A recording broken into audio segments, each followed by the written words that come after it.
if you feel an important question has not been asked or answered, write it down on a piece of your notepaper and give it to Steve before this is important, before the witness leaves the stand, okay? I will decide whether or when your question will be asked. Rules of evidence or other considerations apply to questions you submit and may prevent the question from being asked. If the question is not asked, please do not give it any further consideration. Do not discuss it with the other jurors, and please do not hold it against either side that you did not get an answer. Conduct of jurors. Again, very important. You must decide the case solely upon the evidence received here in court. You must not consider anything you may have read or heard about the case outside the courtroom. During the trial and your deliberations, you must avoid news accounts of the trial, whether they be on radio, television, the internet, or in a newspaper or other written publication.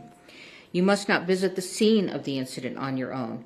You cannot make experiments with reference to the case, and in this day and age, you cannot Google or research any of the subject matter of this case. Until you retire to deliberate the case, you must not discuss this case or the evidence with anyone, including each other. Very important, as I said yesterday, when you go in that room, you don't talk about the case. You wait until you are a jury that is deliberating, okay? If an exhibit is admitted in evidence, you should examine it yourself and not talk about it with other jurors until you retire to deliberate. It is important that you keep an open mind and not decide any part of the case until the entire case has been completed and submitted to you. Your special responsibility as jurors demands that throughout this trial, you exercise your judgment impartially and without regard to any sympathy, bias, or prejudice. To minimize the risk of accidentally overhearing something that is not evidence in this case, please continue to wear your jurors' badges while in and around the courthouse. If someone happens to discuss the case in your presence, report that back immediately to Steve. Although it is natural to visit with people you meet, please do not talk with any of the attorneys, parties, witnesses, or spectators, either in or out of the courtroom. If you meet in the hallways or elevators, there is nothing wrong with saying a good morning or a good afternoon, but your conversation should end there. If the attorneys, parties, and witnesses do not greet you outside of court or avoid riding in the same elevator with you, they are not being rude. They are just carefully observing this rule. All right, so we're going to begin the case. The case starts with opening statements. The state begins first because they have the burden of proof, and then the defendant. All right, go ahead, counsel. Judge, just one quick housekeeping matter while Ms. Johnson's getting set up. All right.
Thank you. Good morning.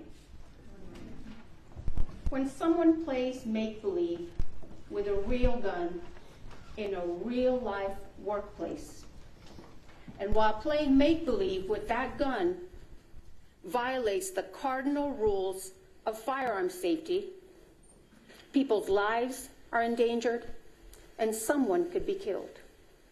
Ladies and gentlemen, that's what this case is about. It's simple, it's straightforward. The evidence will show that someone who played make-believe with a real gun and violated the cardinal rules of firearm safety is the defendant, Alexander Baldwin. You will hear over the course of the next few days that in the fall of 2021, a movie called Rust began filming at the Bonanza Creek Ranch just south of Santa Fe in Santa Fe County. You will learn that this movie was a Western with a lot of gun action. And while it was a movie set, it was a real-life workplace for many people. But you will hear this workplace was on a tight budget. And you will learn that some of the people who were hired to work at this workplace were very inexperienced. And one of those was the armorer, a very young woman named Hannah Gutierrez Reed. You will hear testimony from crew members who worked on the set, who will tell you that to them, Ms. Gutierrez's inexperience was obvious. You will also learn that this workplace has some talented people. And one of those was the director of photography, a vibrant 42-year-old rising star named Halyna Hutchins. You will also learn that the director of this film was Joel Souza, another talented individual who cares deeply for his projects. The evidence will show, ladies and gentlemen, that like in many workplaces, there are people who act in a reckless manner and place other individuals in danger and act without due regard for the safety of others. That, you will hear, was the defendant, Alexander Baldwin, the lead actor on this film. You will learn that this movie began filming on or about October 6, 2021. But the defendant did not arrive on set to begin working until about October 13.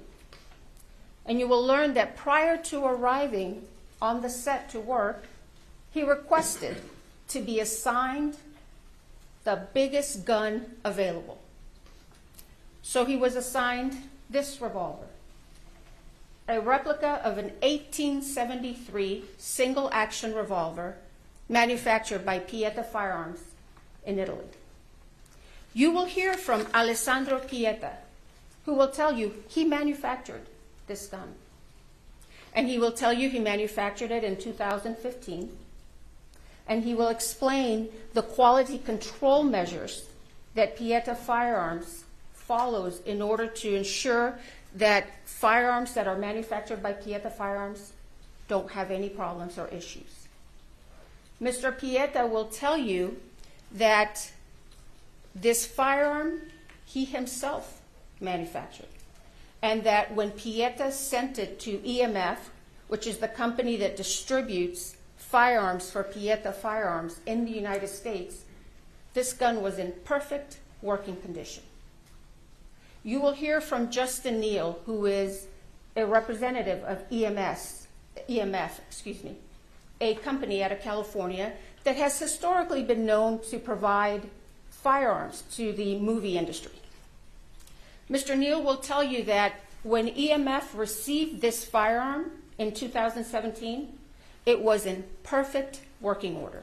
And in fact, when EMF had this firearm, it was subjected to numerous quality control inspections because it was used as a show gun at gun shows. The evidence will show that in September of 2021, an individual by the name of Seth Kenny was contacted by the folks with Rust Production. They asked Mr. Kenny if he would be able to provide some firearms for the filming, for use during the filming of Rust.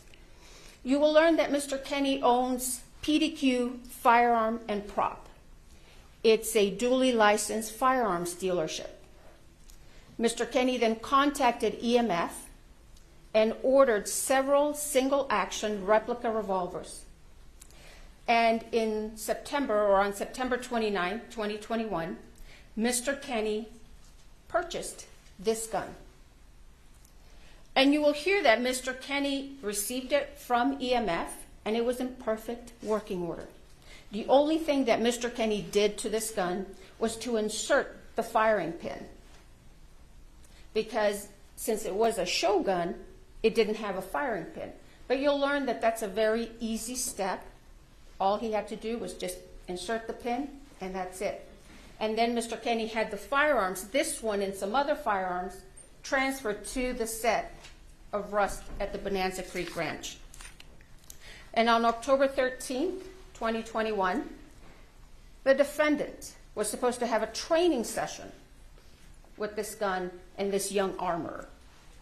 But you will see that during this training session, the defendant had somebody or a couple of people filming him while he's running around shooting this gun. You will learn, ladies and gentlemen, or you'll hear during this trial the use of the words prop gun.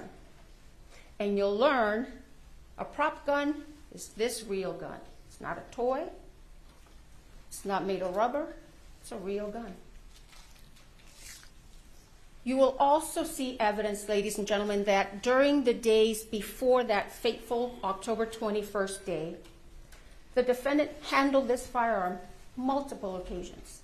You will see video footage of the defendant firing this firearm, working perfectly fine. But you'll see evidence, ladies and gentlemen, that each time the defendant handled this firearm, he did not do a safety check with that inexperienced armorer. And you'll hear that the reason he didn't do a safety check is because he didn't want to offend her. The evidence you will see will paint a real-life picture of a real-life workplace where this defendant mishandled this gun. You will see him using this gun as a pointer to point at people, to point at things. You will see him cock the hammer when he's not supposed to cock the hammer.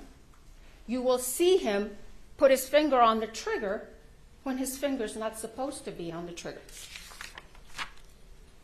You will hear about numerous breaches of firearm safety with this defendant and this use of this firearm. And the evidence will show that on the morning of October 21st, 2021, the camera crew walked off set. And you will learn that one of the reasons that camera crew walked out is because they were concerned over safety breaches with the use of firearms. The evidence will show that the morning of October 21st started out a couple of hours behind. They filmed some scenes at this church on the Bonanza Creek Ranch. And you will see that one of those scenes required the defendant to pull out his gun. This was in the morning. Pull out his gun, and you'll hear the director tell him, pull it out and hold it. And the first time, you'll see evidence the defendant does what the director tells him. But you will hear the director tell you that many times the defendant would do his own thing. So then the director in the morning asked him, okay, do it again, just like you did now. The defendant pulls out the gun, but this time he cocks the hammer. The evidence will show they then broke for lunch. And around 1:30 or so, they came back to this church to do what's called a blocking. The evidence will show that Ms. Hutchins wanted to do a blocking for an insert. And you will learn what a blocking is, just working out the details of the moves of the actor. It wasn't even a rehearsal. You will hear from one of the witnesses who walked into the church and saw the defendant kind of playing with his gun. And then you will see evidence or hear evidence that Ms. Hutchins and Mr. Souza were talking to the defendant about doing this insert. And the insert was just supposed to be from here to here, and it was supposed to be of the defendant just slowly taking his gun out of his holster, and just holding it at an angle. The evidence will show that someone asked the armorer to bring the defendant's gun to him, and she did. She brought it into the church, showed it to David Halls, who you will learn was the first assistant director. The gun was empty. Ms. Gutierrez then handed the gun to the defendant. But then you will hear that Ms. Gutierrez was given the gun back, and she took it and loaded it with dummy rounds. And what you will learn is that dummy rounds are inert rounds. They look like real rounds, but they are very easy to tell that they are not because they'll rattle. Ms. Gutierrez then went back to the church, showed the revolver to the first assistant director very fast. They only checked about 3 rounds, very quick. And they missed 1 round. You will learn that one of the rounds in that revolver was a real round. And the evidence will show that Ms. Gutierrez then handed the gun to the defendant. And what you will learn is that once again, the defendant failed to do a gun check or a safety check with this armorer. So he takes the firearm, puts it in his holster. Then Ms. Hutchins and Mr. Souza were doing this blocking. And the evidence will show, ladies and gentlemen, that the defendant, again, did his own thing. You will hear from an individual by the name of Kent Jorgensen. Mr. Jorgensen will tell you that he's been involved in drafting and revising movie set safety rules. You will learn that these movie set safety rules require actors, like the defendant, to treat every firearm as though it's loaded, to never point a firearm at another person, and to never put your finger on the trigger unless you're prepared to shoot or to destroy whatever's in front of you. The evidence will show that on October 21st, 2021, after that lunch break, the defendant once again violated those set safety rules. And during this blocking, the director had instructed him to just slowly take out that gun and just hold it at an angle. But you will see that the defendant takes it out quickly the first time, points it. And you will hear witness testimony who will tell you the first time he does it, his finger is on or around the trigger. He does it again, takes it out very fast, points it.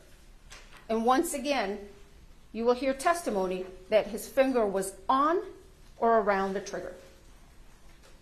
And the evidence will show that that third and fatal time, he takes it out once again, fast, hammer's cocked, he cocks the hammer, points it straight at Ms. Hutchins, and fires that gun, sending that live bullet right into Ms. Hutchins' body. You will learn that this bullet was a .45 caliber round that entered Ms. Hutchins' body right underneath her right underarm. It perforated her right lung. It traveled through her spine, lacerating her spinal cord, and then it exited on the left side of her back.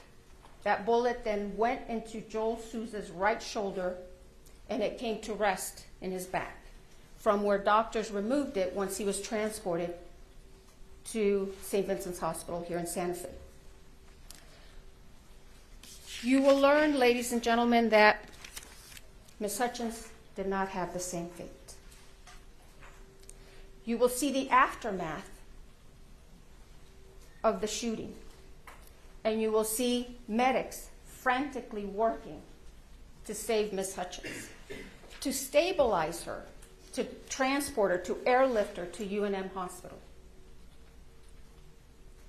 But the damage from that bullet was too much. Ms. Hutchins succumbed to her injuries and bled to death. The evidence will show that meanwhile, after the shooting, the defendant began to claim he didn't pull the trigger.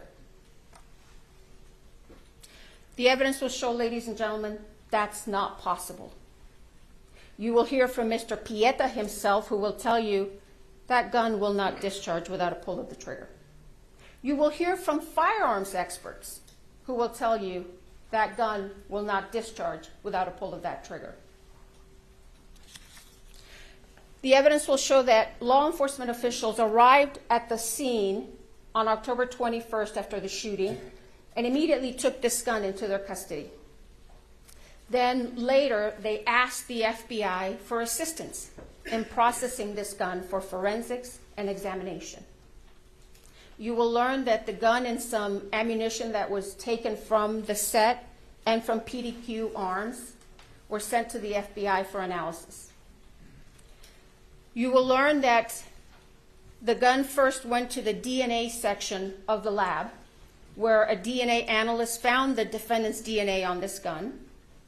And then the gun was transferred to the firearms and tool mark section of the lab, where a firearms examiner examined this gun very carefully and closely.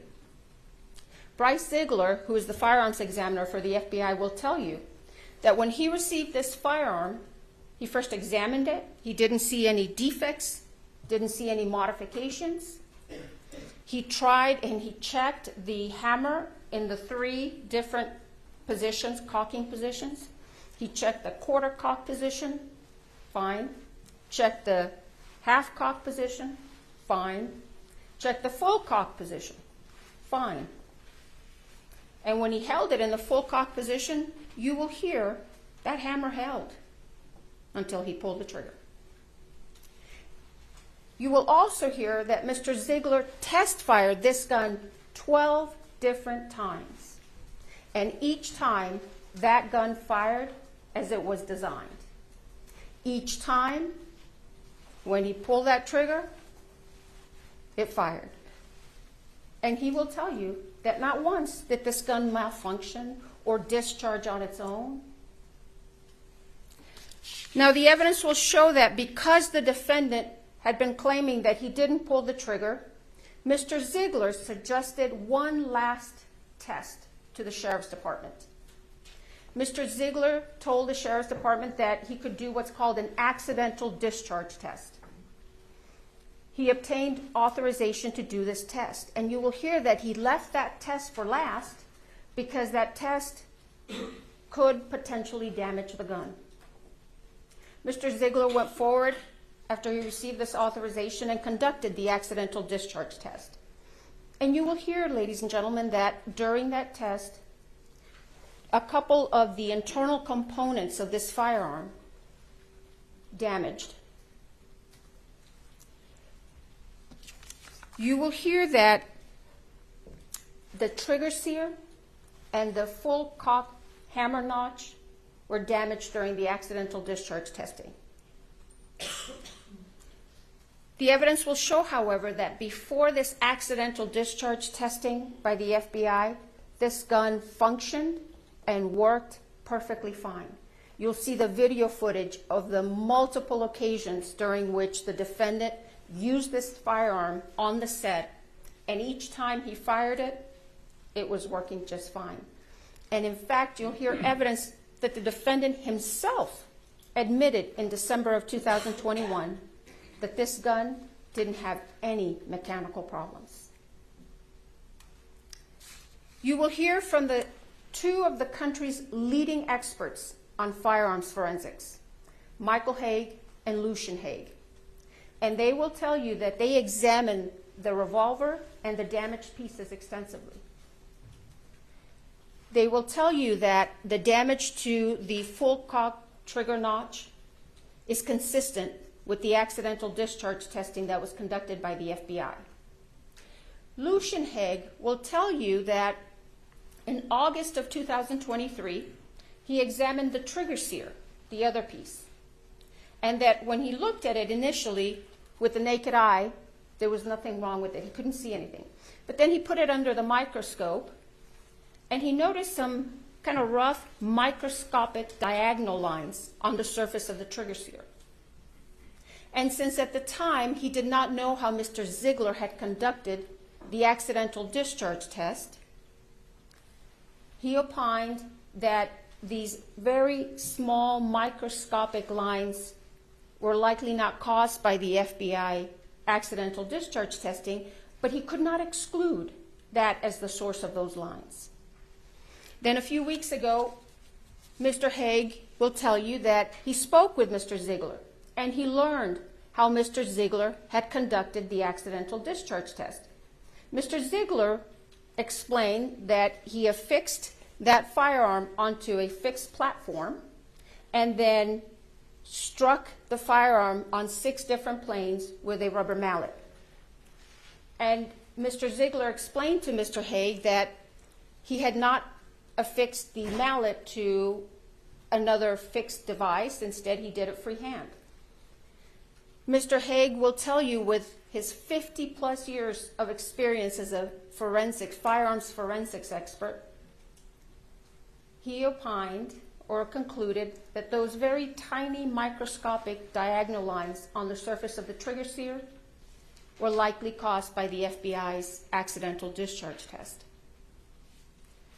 The evidence will show, ladies and gentlemen, that regardless of how those tiny microscopic lines got on that trigger sear, these firearms experts will tell you that those would not affect the functionality of this firearm. At the end of this case, ladies and gentlemen, you are going to conclude and be convinced beyond a reasonable doubt that on October 21st, 2021, that gun the defendant had asked to be assigned worked perfectly fine as it was designed, and that the fatal and one of the main problems that afternoon of October 21st was that the defendant didn't do a gun safety check with that inexperienced armorer. He pointed the gun at another human being, cocked the hammer, and pulled that trigger in reckless disregard for Ms. Hutchins' safety. And you will be convinced that the only true and just verdict in this case, so that true justice can be served, is a verdict of guilty to involuntary manslaughter. Thank you. Thank you, Ms. Johnson. Mr. Spiro?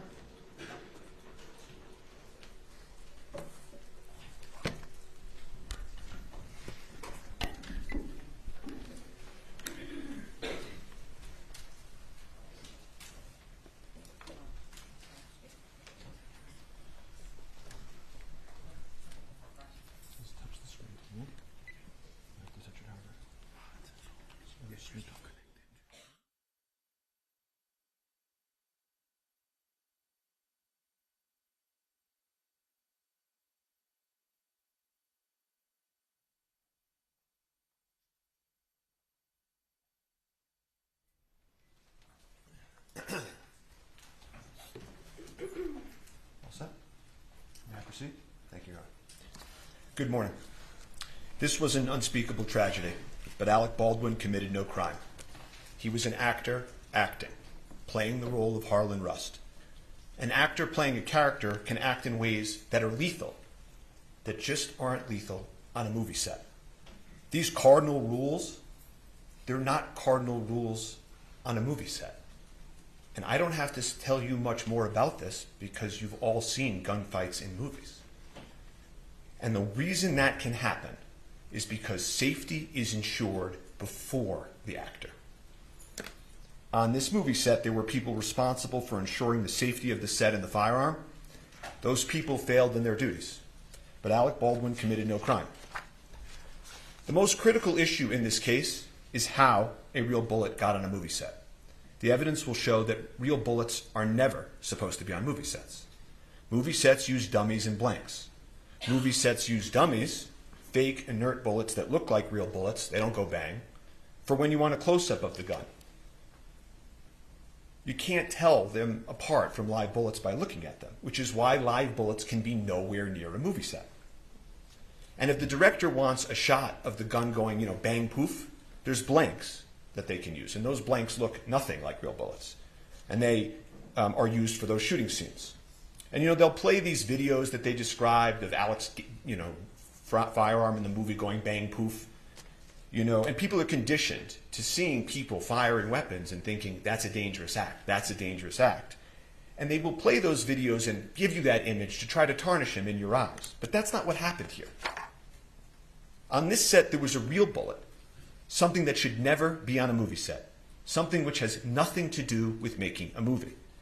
And you will hear no evidence, not one word, that Alec Baldwin had anything to do with that real bullet being brought onto that set.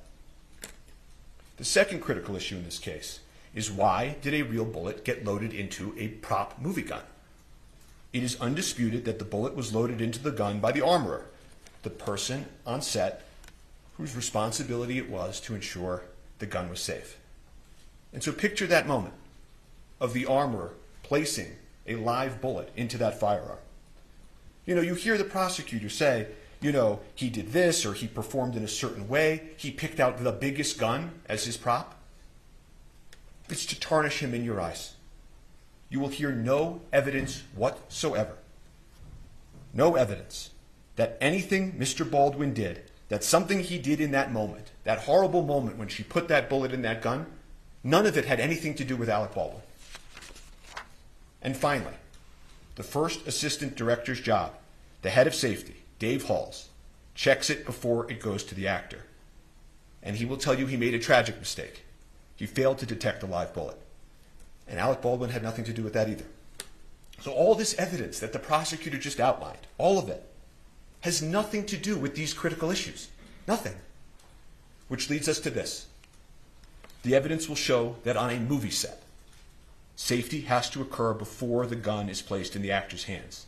In this case, this unique case on a movie set, the prop gun was placed in Mr. Baldwin's hands and cold gun was announced, meaning it had been checked and double-checked by those responsible to ensure the gun was safe. It was just a prop. They all thought it was just a prop and could do no harm. The actor's job is to act, to rehearse, to choreograph his moves, to memorize his lines. He's Harlan Rust. He's an outlaw running for his life, who in the incident in question, he's pulling a 6-shooter to try to defend himself. That's why the gun has to be safe before it gets into the actor's hands. His mind is somewhere else, in the being of another, a century away, an outlaw. He must be able to take that weapon and use it as the person he's acting would. To wave it, to point it, to pull the trigger like actors do, in ways that would be lethal in the real world, but are not lethal on a movie set. And I'm going to show you that scene now before lunch. And if we could just play action.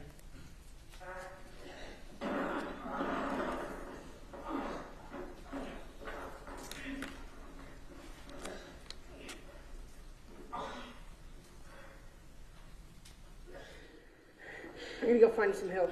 I don't need no damn help. You're gonna die if I don't. He's wounded and on the run. So play again. Continue.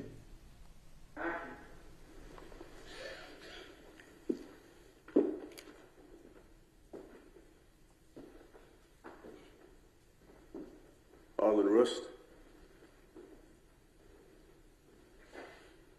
Need you stand up nice and slow. Toss any weapons you have. He's on the church pew, bleeding. his hand gripping the revolver. He would defend himself against the men in the movie. Play. One more. You good? Ready?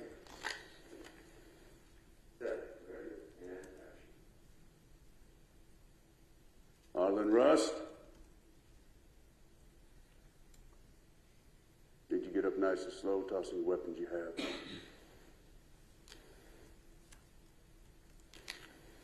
Well, how close can I get right there? Joel, you want me to wait to give you that line till he lands? Till camera lands? Yeah. Yep. 7 minutes, one. Yeah. Draw your gun and look up and point your gun, okay? Okay, which way? Camera right or left? This side, for now. So camera left for now. I'll stand right here for you, Alec. So whip it out. Yeah. Okay, well, let me get this all greased. Ready? Yeah. Okay, ready? Okay, ready? Ready. And set. Ready, and action. Arlen Rust?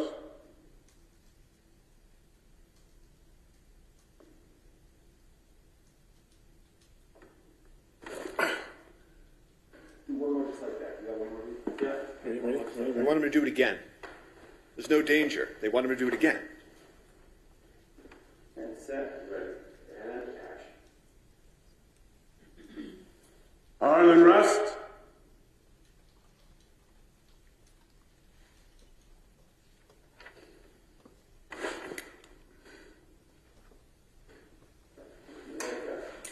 Nice.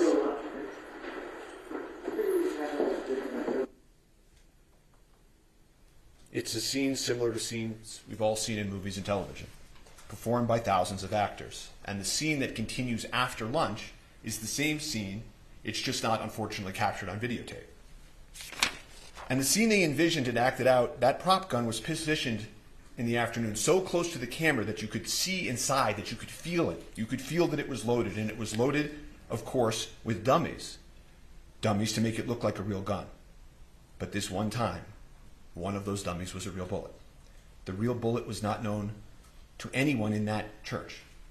Amongst the actors, directors, and crew in the scene, everyone was doing exactly how they go about their business every day on a movie, not as if some lethal element had been included in the environment. You will see creativity and movement and everyone talking and vibrant.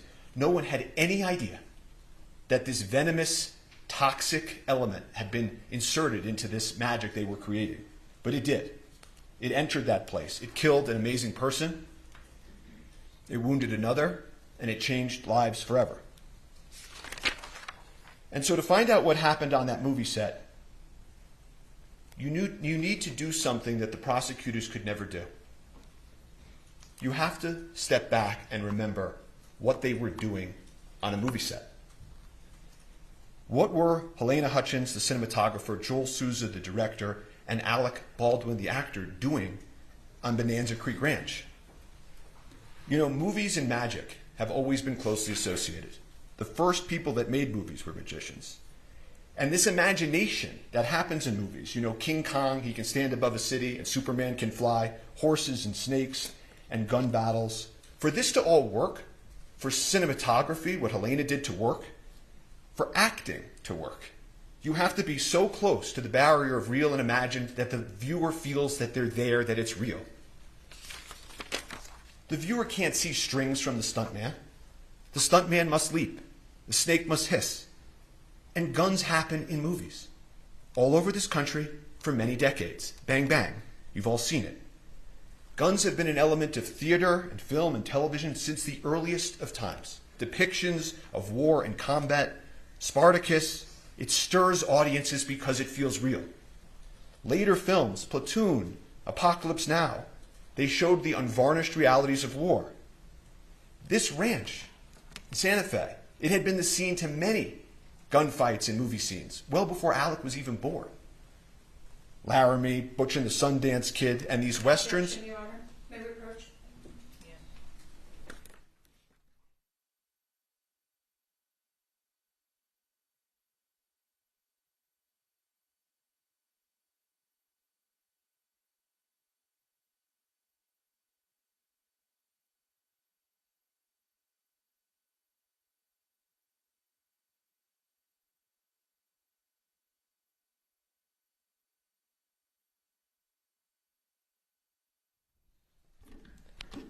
The evidence will show that guns are in movies because movies are about people's lives and guns are in people's lives. So let's talk about the evidence and how the lethal bullet got there. How did this happen and how did it unfold? The evidence will be the following. Everybody on a movie set has a role. The armorer armors, the director directs, the actor acts.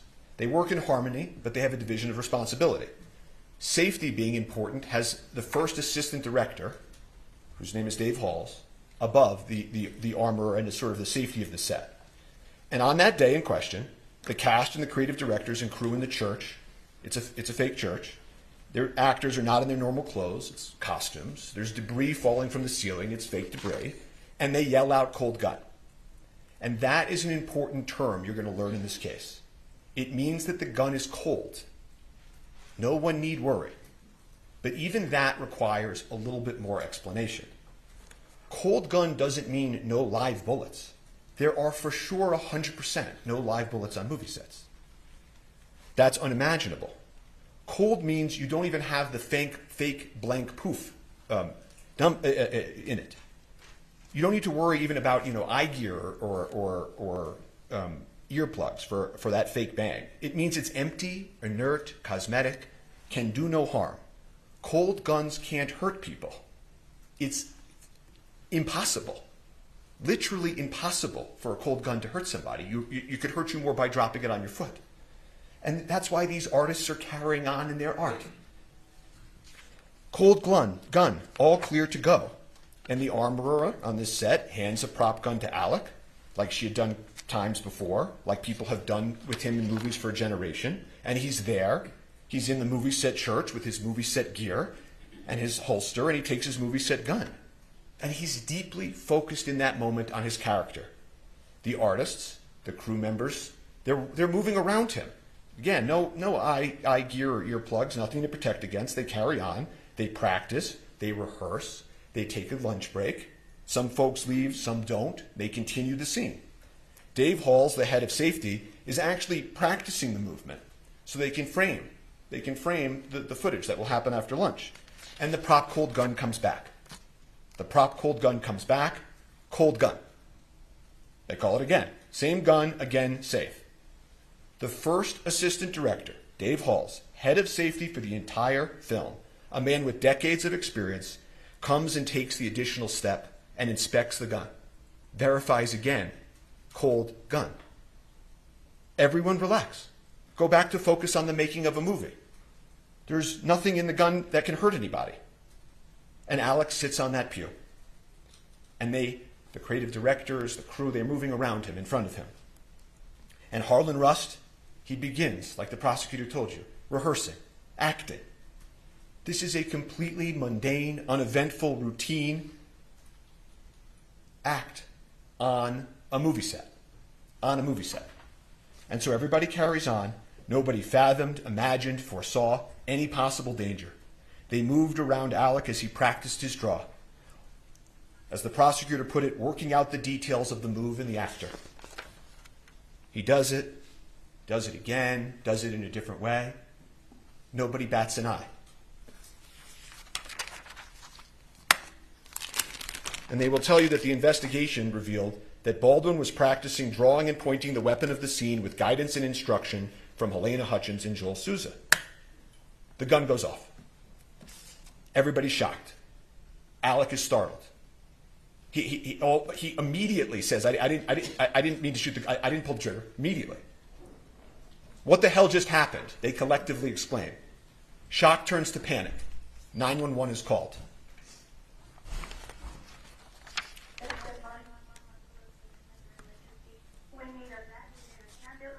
Out at Bonanza Creek Ranch right now. We've had 2 people shot on a movie set accidentally. He said someone was shot? 2 people accidentally with gunshots at on movie set, Bonanza Creek Ranch. Okay, Send it. I'll connect you with medical dispatch. Don't need that. San Jose Fire and EMS, what's the location of the emergency? Bonanza Creek Ranch has had 2 people accidentally shot on a movie set by a prop gun. We need help immediately. Okay? This fucking AD that yelled at me at lunch because asking about revisions. This motherfucker. Did you see him lean over my table and yell at me? Just the gun. He's responsible for what happened in the Now, Mimi? No. I'm a script supervisor. How many people are injured? Two that I know of. I was sitting, we were rehearsing, and it went off, and I ran out. Accidentally shot on a movie set with a prop gun. The fucking AD, it was his responsibility. Not a word about Alec Baldwin. While they're en route, police, EMS, the cast and crew are outside, trying to figure out what happened, frantic, talking to those responsible for the prop and its safety. The armorer is yelling, sorry. Hall's, the first assistant director, is panicked. The prop master, Sarah Zachary, I don't know exactly where she is at that point, but they check the gun feverishly. They take the ammo out of the gun. They look at it, what the heck happened? They go back to the prop cart that houses the ammo. They're touching the gun and manipulating the gun, emptying it. They go and move some stuff off the prop cart, trying to figure it out. Sarah Zachary, the head of props, will tell you she threw some stuff out. And eventually, of course, EMS and police arrive pretty soon thereafter. And Halyna Hutchins and Joel Souza, the director, are transported to the hospital where Halyna tragically passes away. And I'm not going to be asking questions about her condition after she was wounded or the medical interventions that followed. Her injuries, the efforts to revive her, are not in dispute in this case. The evidence will be there. The prosecutor may present some of these emotionally charged images, but we're not going to be asking questions about that, and it's not an issue in dispute in this case. You jurors are allowed to ask yourselves whether or not that should be the focus or the focus should be the evidence. So police enter the scene. They have lapel cameras. Thank God they have lapel cameras. You want to see what happens? The evidence will show you can play the videotape. Want to see if they take the right gun? Play the videotape. Want to make sure what the people said or did they're remembering correctly? Play the videotape. And so they immediately recover the prop gun and they secure it. That's off to the side. And the reason that you preserve things in the moment is so that you know what existed in the moment, the evidence in the moment, the people and the witnesses and what they said in the moment. These folks, the members of Rust, they'd never been through anything like this before. That is why what they originally said matters so much in this case. If you remember anything I say today as the evidence proceeds, remember that. Look at the evidence of what the people of Rust said and did that day. Life changes, memories change, there are human motivations, internal pressure, external pressure. That's why preservation is so important. So the police continue. In terms of the prop cart and the prop ammo that's on the cart, it's manipulated, altered, kind of messy. And, you know, at this accidental shooting on a movie set, the police begin to make some mistakes. No one had ever investigated a prop gun on a movie set before. They recover the prop gun, but they don't wear gloves. They don't have the prop cart inside the crime scene. Someone moves it onto the crime scene. People start touching it and showing, okay, this is a dummy, this is a blank. And then they make another mistake that matters in this case with some more significance, which is that they don't secure the prop truck that houses the cart. See, that cart that they roll off comes from a truck where all of the ammunition, all of the firearms are, and that's where they're stored. They don't secure the prop truck for several days. And then the prop house that supplies the truck, that supplies the cart, they don't secure for over a month. A lot of mistakes. They had never investigated a case in a movie set. But they had the prop gun. That was key. And so they needed to figure out where the live bullet came from. They had the shell casing, Starline brass. That's the sort of make. You'll hear that phrase, Starline brass. And the police were right to focus on that. That was the lethal element. And so they work outward. Makes good enough sense. Folks around the ammo and the gun to be interviewed at the precinct. The armorer at the precinct. She loaded the live bullet. Hall's head of safety. He double-checked. And Alec walks up to the police. You'll see this early today. And he says, I'm here, whatever you want to do, whatever you need me to do. Just tell me where to go. And Sarah Zachary, the prop master who threw out the stuff at the cart, they missed her that night to bring to the precinct. But the rest of them at the precinct. And thankfully, we have the lapel cameras. And then they cleared the gun outside after his request, and I witnessed them clear it and saw the bullets. Okay. So only one was, they were all popped The one that was Objection, missing, Your the Honor, one wait, that wait. fired, we don't know, but all the other ones were proper. I can pause this. I can turn this off. Move on.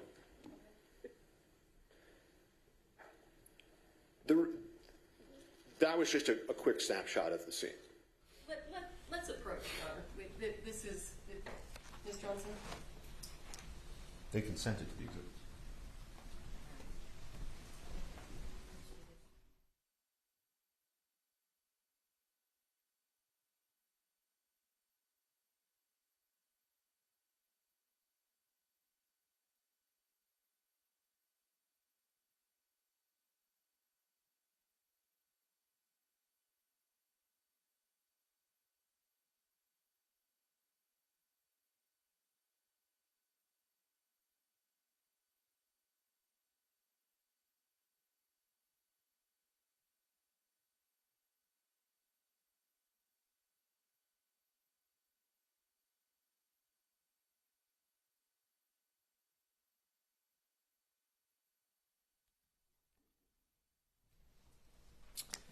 The remaining witnesses from inside the church are interviewed on the scene. They're interviewed with lapel cameras. They're interviewed by the lead detective, Detective Cano. And those witnesses, some of them will come in here and testify. And not a single one of them will tell you anything different than what I'm about to tell you about the evidence. The gun was double-checked, verified it was a Colt gun, not an actor's responsibility to check. Safety was ensured before. Alec was doing his practicing, his rehearsing, his movements. People manipulate and point guns on movie sets. The gun went off during the rehearsal. No one saw him intentionally pull the trigger. It was obviously a tragic accident, but Alec committed no homicide. Alec took the gun from those charged with its safety. He did not tamper with it. He did not load it himself. He did not leave it unattended. It completed his costume and his character. It was an actor handling a prop and integrating it into the character of Harlan Rust. There was a dedicated professional there, off camera, whose sole sacred responsibility was that prop safety. And Dave Halls, the head of safety, was there by her side. Everyone relied on that. And it was tragic that they let them down. He was just acting as he has done for generations, and it was the safety apparatus that failed them all. So law enforcement continues. They need to find the live bullet. That was the lethal element. So they, led by Detective Cano, execute a search warrant on the church. And that's what law enforcement does. They immediately go to a judge. They say, this is what we need to do. They go into the church urgently before anything can be altered. They're confirming it was an accident, not a crime in the church. They search for guns and ammunition, videos and photos. There was no further answer in the church. They had the prop gun. They had all those witnesses secured. Their statements are clear. Alec had committed no crime, but the bullet was a mystery. And so they focus on the bullet, the critical, lethal bullet, and how did it enter the movie set. So they had the prop cart, and then they go do the warrant on the prop truck. And so at that point, and I'm going to put up a photo so that you can see who some of these individuals are, they're trying to figure out when they go to the truck, what is the source of the lethal bullet. And so they execute a warrant on the truck approximately a week later. The Seth Kenny that you heard about in the prosecutor's opening, the supplier for the set, he's there. Sarah Zachary, the prop master, she's there. And they walk through what's inside of the prop truck with law enforcement. But there's no answer to the lethal bullet. And this case then takes on, all this pressure. The media begins swirling. Where is the lethal bullet? How did it get on that movie set? And what about that actor, Alec Baldwin, who had nothing to do with why the bullet got on the movie set? And so police and prosecutors, they work hand in hand, meeting after meeting, trying to find the lethal bullet, meeting with Seth Kenny, meeting with Sarah Zachary, the prop master, the supplier. Where is it? And about a month after the incident, Sarah Zachary finally sits down with law enforcement to answer some questions. And she explains to them that she threw away some stuff. She disposed of some stuff. And the prosecutors and police keep meeting, swirling media, and then At that point, they go to the last step, right? We've done the cart, we've gone to the truck, we met with Sarah Zachary, and they go execute a search warrant on, as the prosecutor told you, PDQ, the prop house. And again, Seth Kenny's there to greet them, let them in, and they don't find the lethal bullet. They never did. They never did.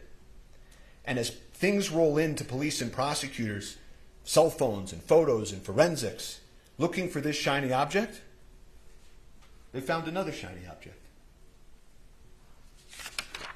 Instead of trying to find the source of the lethal bullet, they focused on Mr. Baldwin. But Mr. Baldwin was like every other actor. He goes bang bang in movies. He's told when guns are cold or not. He rehearses and acts as his character. Safety proceeds before the actor. Once the actor has the prop gun, he can handle it however a person he's acting as would. A properly cleared gun can't hurt anybody. And so they told you about some of the things that Alex said in the statements that they will take or picked out a few lines from.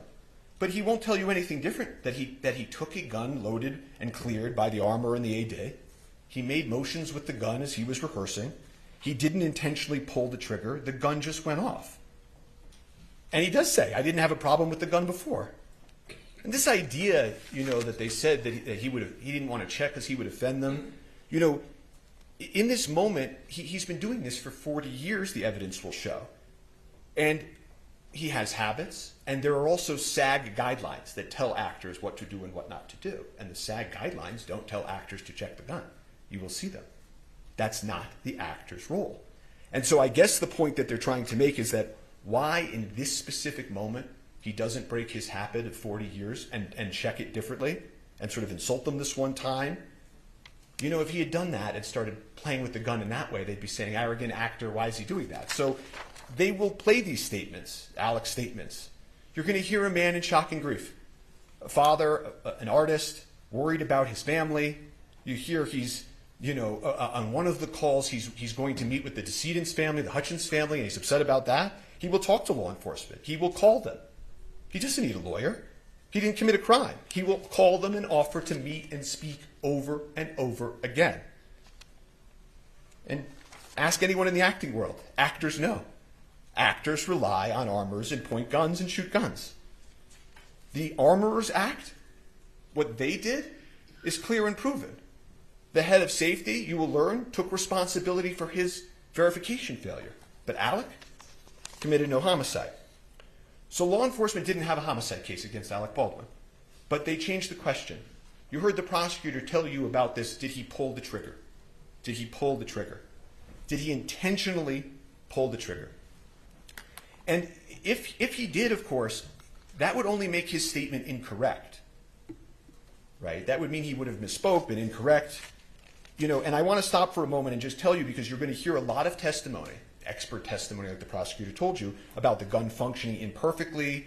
Did he let the hammer down when he cocked it? Did he hit the trigger? Did he, in a calculated manner, as the prosecutor made a motion, fire the gun like that? And when this issue is discussed, it's easy to sort of pull yourself into courtroom land and away from a movie set. On a movie set, you're allowed to pull the trigger. So even if he intentionally pulled the trigger like the prosecutor just demonstrated, that doesn't make him guilty of homicide. He did not know or have any reason to know that gun was loaded with a live bullet. That's the key. That live bullet is the key. That is the lethal element. But again, as the prosecutor told you, if they could prove that he intentionally pulled the trigger and he was imperfect, imprecise, wrong with what he said, then maybe you take that and you say he's lying. And if he's a liar, he committed homicide. And so what they do is they take the prop gun. They're blinded by the shine. They're blinded by trying to disprove Alec. They take it and they order a destructive test on the firearm. They order the FBI to take a test that they know will destroy the firearm. It's a pointless, unnecessary test where they blindly try to make this big case by taking a mallet and smashing the firearm.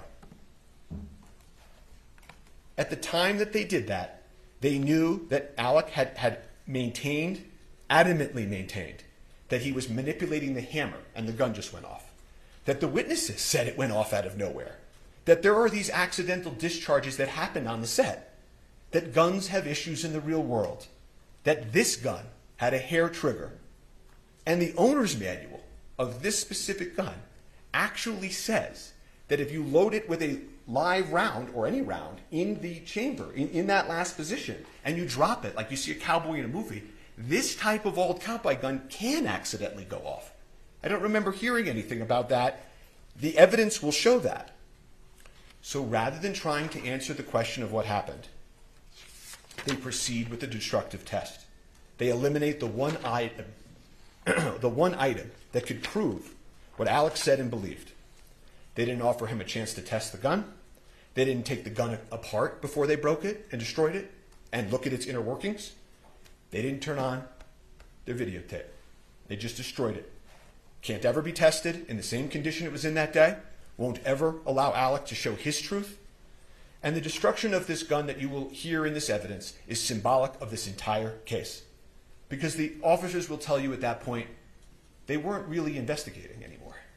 They were trying to disprove Alec, to get Alec, to have this day. And so after the destruction of the firearm, they hired some expert witnesses you heard about to pick up the pieces, so to speak. And the state retained Lucian Haig, an expert with over half a century of experience. And he will come into court and he will tell you he's never seen anything like this in his entire career. They conducted a pointless test, a test that would lead to inevitable destruction of the firearm. There were other correct tests that they could have done to prove whether or not it could have accidentally discharged. None of the experts can test the gun in the condition it was in on the day in question. Why? Not because of something that Alec Baldwin or the crew members of Rust did. They were all clear. The gun just went off.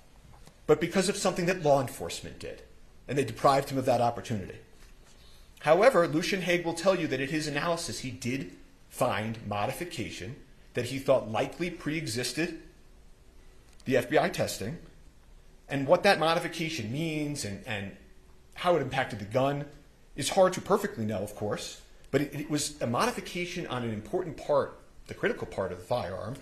And it was important enough for them to put into a report and to write a new opinion about. They felt this revelation had to be sent to prosecutors. And they maintained that position, that this modification was a matter of import, for almost a year. And then a few weeks ago, before trial, they just took it back. They just took it back. You will get to see the circumstances of that take back. How far they would go for the shiny object. They never solved the question of the lethal bullet. They destroyed the gun, and all they were left with is Alec Baldwin and the movie they intend to put on. But because they never solved the lethal bullet, they eliminated the prop gun, there will not be one witness, not one shred of evidence in this trial, that Alec knew or should have known the gun was loaded with a live round. So they can't prove their high-profile homicide case. So they will proceed to then, here and now, tell you about other things, other evidence that you will hear that has nothing to do with what happened in the church on October 21st. That the movie set as a whole was improper or anything. That they hired the wrong armorer, I think I heard in opening. The evidence will show that the armorer was hired by somebody else, trained by somebody else, had done gun scenes on Rust with somebody else before Alec even got there. She was the daughter and the apprentice of the most famous and well-respected armorer in Hollywood. And she had just left serving, being an armorer for Nicolas Cage on another Western. Then they'll come in and they'll say, but what about the movie guidelines? You heard about Mr. Jorgensen and the movie guidelines. That one of the protocols wasn't followed. Or there was a set safety issue about something unrelated to this. Like these movie guidelines on a set or the things of Navy SEALs and NASA. The guidelines were followed. They followed the safety guidelines. Actors don't check the weapons. Safety is ensured by dedicated personnel. So they will say, but there had been accidental discharges on the set, that guns had fired accidentally prior. Not related to Alec, by the way. You know, but again, that's the people we looked at. Hannah Gutierrez-Reed's fault, Sarah Zachary's fault perhaps, Dave Hall's fault, faults, workplace issues. Some of them will end up, and you will hear the witnesses in this case, many of them have brought civil lawsuits. You know, and you'll hear that, you know, in those civil lawsuits, they're presenting evidence to try to meet a burden, not a criminal beyond a reasonable doubt homicide trial burden, but they're going to try to prove their cases in civil courts. And that's where faults and accidents are, at worst, 99% worked out. Not here. But you'll hear these members of the Russ crew come in here. They'll try to make sense of this for you. Some of them have sued. Some of them are in grief. Some of them are in grief and have sued.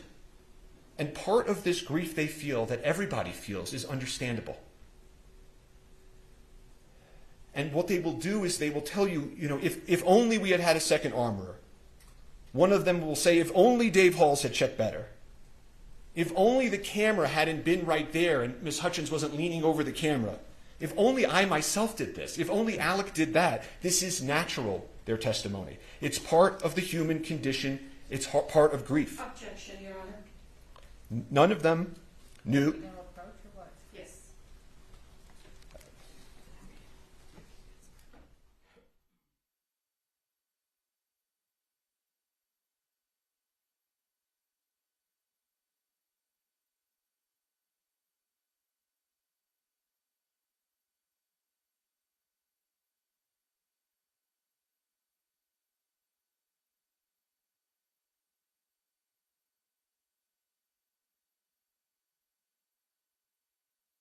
As I was saying, the witnesses in their grief will look for reasons to try to make sense of this tragedy. But again, none of them knew or should have known about the lethal bullet either. No one had any idea that it was on that set or in that gun. In that world, they were all in it together. And you will hear that none of this other stuff has anything to do with those two critical questions we started with. Why there was a live bullet on set, why the armorer placed it in the gun, and of course, why the head of safety failed to detect it. None of it speaks to whether Alec knew or should have known those things. He didn't. No one on that set did. It was not foreseeable. You will hear that word from the witnesses and from eventually the instructions. Foreseeable. This was anything other than foreseeable. And they must prove beyond any and all reasonable doubt that this was foreseeable. Total indifference to human life, that death might occur. He's an actor.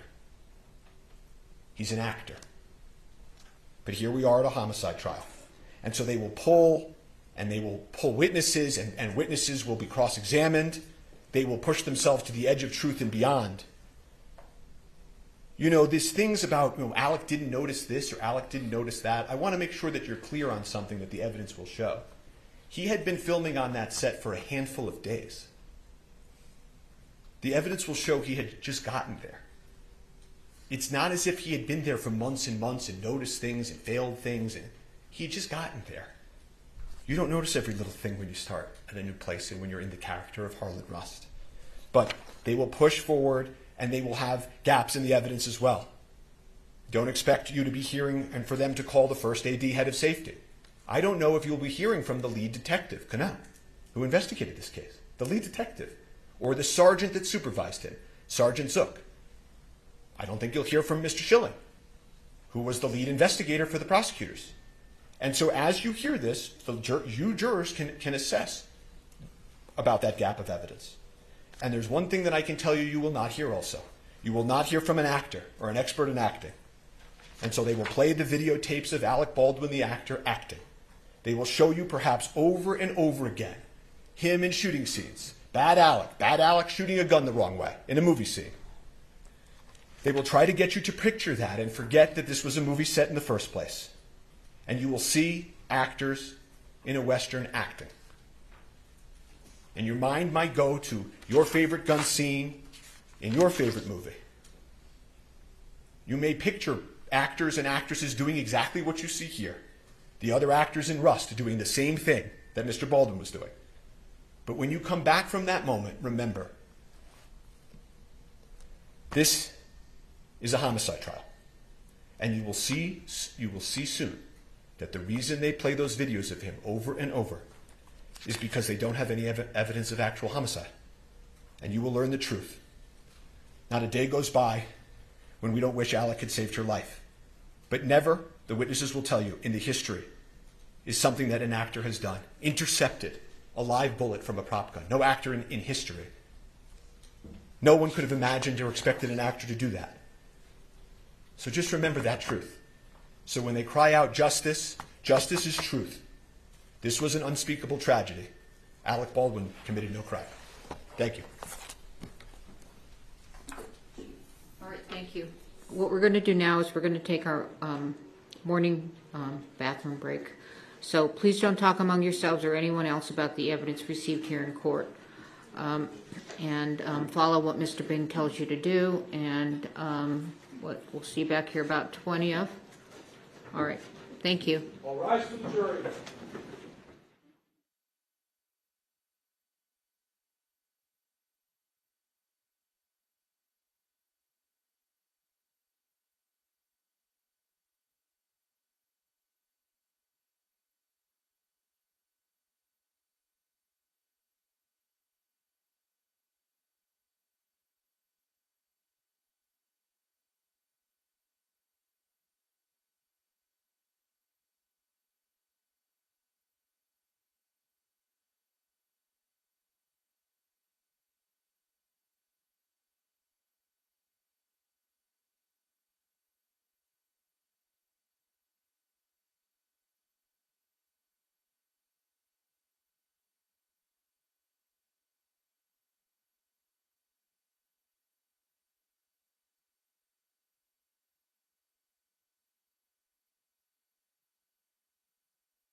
say call your first witness. Call your first witness. State calls Nicholas LeFleur. Sir, please. Raise your right hand. Do you swear affirm under penalty of law that the testimony you give in this case will be the truth, the whole truth, and nothing but the truth? Yes. All right, have a seat. Talk into the microphone. Sure.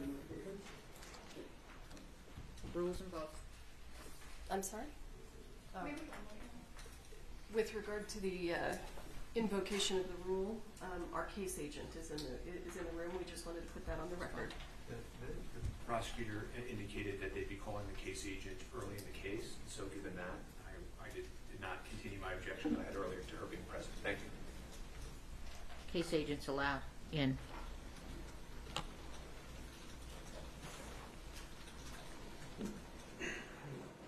Sir, state your name and spell your last name for the court record, please. My name is Nicholas LeFleur. My last name is spelled L-E-F-L-E-U-R. And how are you currently employed? The City of Santa Fe Police Department.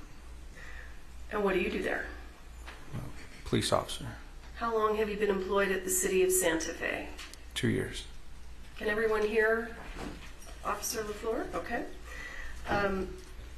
And prior to working for the Santa Fe Police Department, did you work anywhere else? Yes, ma'am. Where did you work? The Santa Fe County Sheriff's Department. And how long did you work at the Santa Fe County Sheriff's Department? About 2 years. And were you on duty on October 21st of 2021? Yes.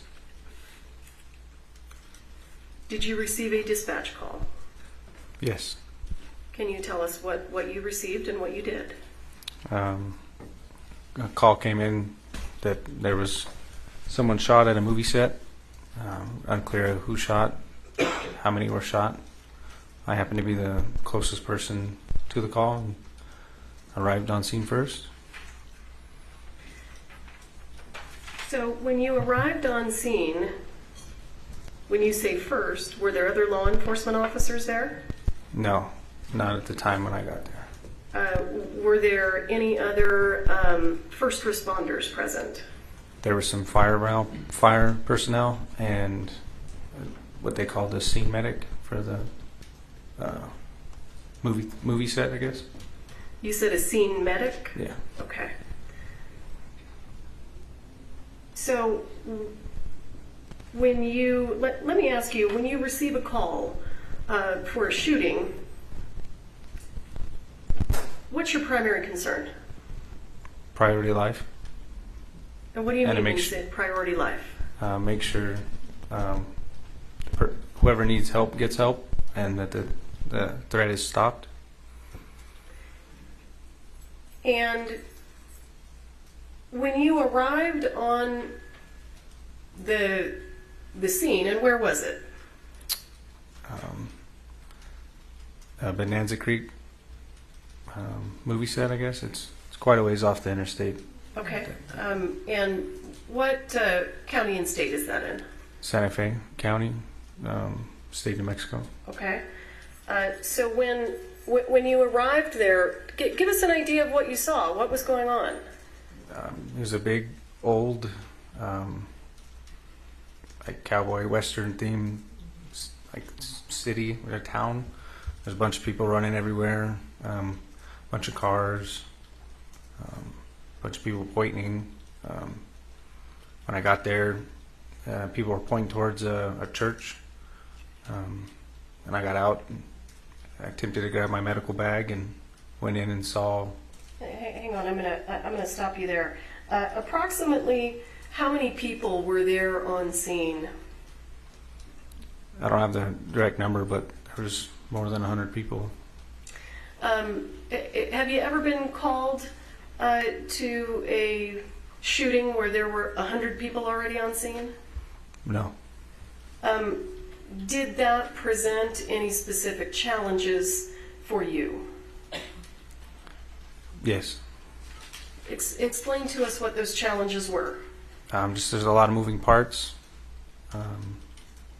Just got to take it one piece at a time. See who's hurt. Make sure that nobody's continually getting hurt, and then 2, the person who's hurt, medical attention is being given to him, and then go from there. Okay. And when you arrived on scene that day, were you running your body-worn camera? Yes. The state moves for the admission of State's Exhibit 4. No further objections, Your Honor. Am I? I want to just make sure I'm connected. I'm ready to play it. Permission to publish? Was you going to recognize it first, or are you satisfied with the foundation? Yes, Your Honor. We've consented to both lapel videos today. That's fine. Okay. So you may publish. This is States 1? 4. States 4. How do I get the monitors to come on? Ryan's going to do it. Okay. Do you know how to do it? Go ahead, do it.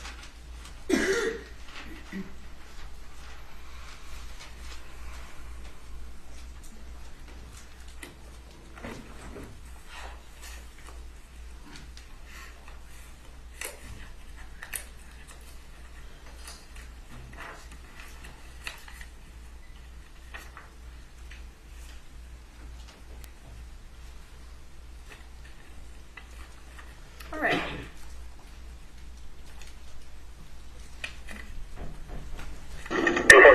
Looks like some men are here at the gate. Tell them that all something else that they can follow it. Hold on, his monitor's not on. Are your monitors on? Yes.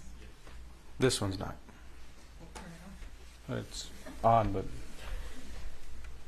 it's green light. Green light's on. We can go get the adapter. Well, can he redo it from here while he's looking? Or do you want? Sure, if the monitor won't just come on? He's got to get the adapter. Go get the adapter. Okay. Officer LeFleur, do you want to turn around and just look at the monitor on the wall behind you? It doesn't matter, man. Okay, let's do that.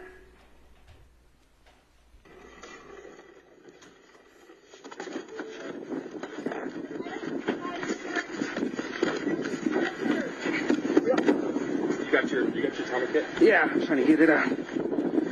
Stupid new truck. Are we inside with the BBMs? Officer LeFleur, tell us what's going on in the video right now. I'm looking for my other medic bag. I handed the individual a trauma pack for shooting, and I'm attempting to open one of the storage boxes in the back of the truck. Who was the individual that you handed something to? I believe it was a fire personnel that I followed in, a volunteer firefighter maybe. And I thought I heard the word, is it BVM? It's for CPR. It's a bag valve mask. Valve mask. BVM. Okay, thank you.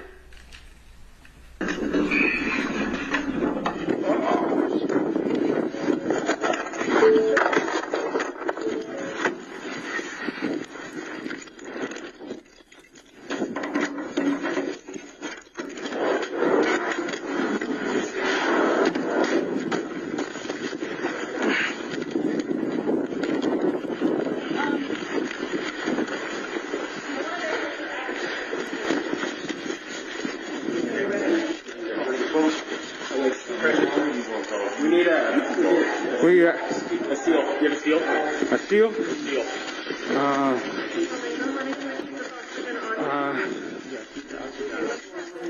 I got a sterile glove and a packing gloves. Okay. Right here. Are you over there? It's over there? Yep. My hand is on it. Talking? Where's that? Right shoulder, stop. Oh, we're going to get you up in the Who she shot at? She came in here and went across her chest. And came out the back and went into the head. You want air flight? Yeah, we got one in route. Okay. And what are you talking about there when you say air flight? Helicopter that's designed to transport people that need advanced treatment faster than an ambulance. It's a helicopter that air paramedics basically. Did you call for the helicopter, or did someone else do that? Do you know? That individual said that they had already called one, but I called one for as well. You called also? Yes, ma'am. And why did you feel that it was necessary to have a helicopter arrive? Someone who was shot across the chest. We're quite a ways out for an ambulance in reference to where the hospital is. So. And when you say you were quite a ways out, how far away is Bonanza Creek? From a hospital? Sure. Running lights and sirens, I don't know, 15, 20 minutes or more. Okay.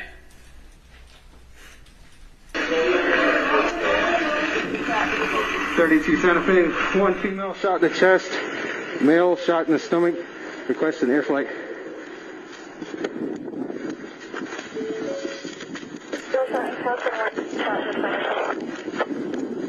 Requesting air flight. I heard you there say male shot in the stomach. Is that what you said? I'm not sure. I didn't really hear it. Well, as you sit here today, do you recall where the other person was shot? Somewhere in the chest. Okay. Or shoulder area. Thank you.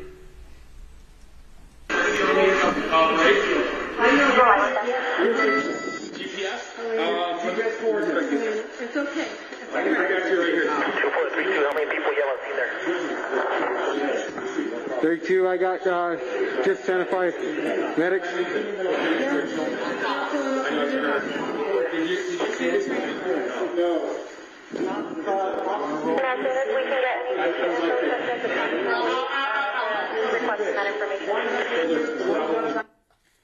In your video, sir, can you identify who the set medic is?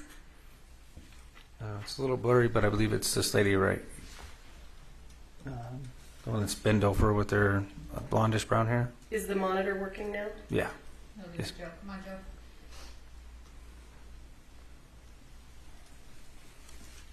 This monitor is working now. Oh, it is. Yes, ma'am. Okay. Do you know how to touch it to put it? There you go. Thank you. I appreciate you. You can go ahead and remove that. Oh, I don't know how to move it. Can you show them how to remove it? Oh, push on the menu button. Clear. And then there's a clear at the end. Okay. And if it's in the way, just push menu. Do you know who these other people are that are in the room? No, I know that that person, and somebody over here, the battalion chief, they were wearing Santa Fe county fire medic shirts. So, and they came in the vehicle in front of me. You don't know who the other people are that are in the room? I know the other person shot, and then Halyna Hutchins, or I maybe misspelled her name or pronounced it, and then the other assistant director, and that's about it. Okay. And you mentioned that there was a truck pulling in ahead of you. It was a volunteer firefighter truck. So did the first responders that we see here in this scene, did they arrive about the same time you did? Yes.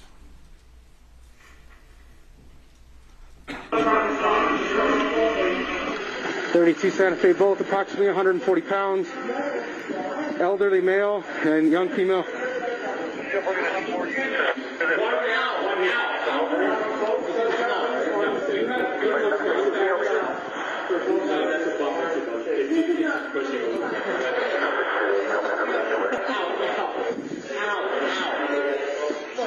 What do you need me here? No.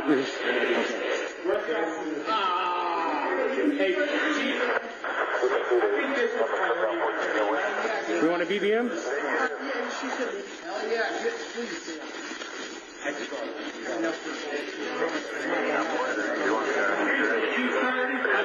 He's good. He's got a broken shoulder today. This is Alex. Repeat your information. Are you flying her out? Yeah, she'll be.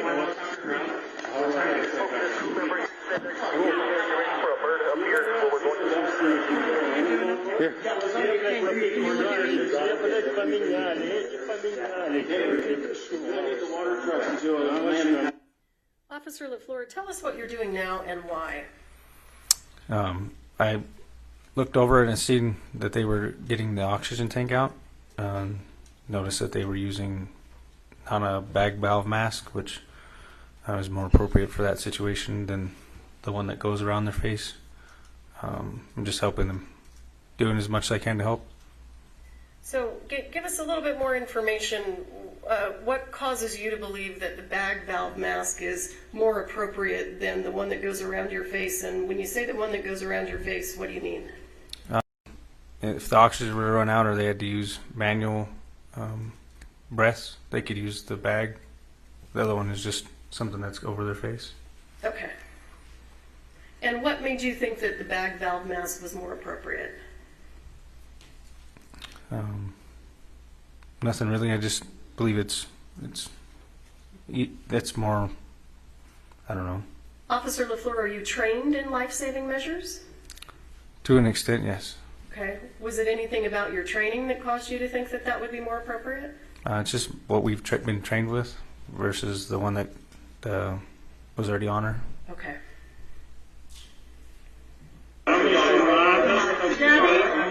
Gabby, can you just make sure nobody else comes in? Yeah, we got air. Do you have ears, ma'am? Do you have stethoscope? Yes, they're in that bag. Right there at the top. Purple? Nope, at the top. Where are you coming, where do you go out? This year. Helena. Is anybody allowed to go with her in the helicopter? No. Helena, deep breath. Deep breath, Helena. There you go. Deep breath, Helena. Deep breath. Be okay. Good girl. There you go. Good girl.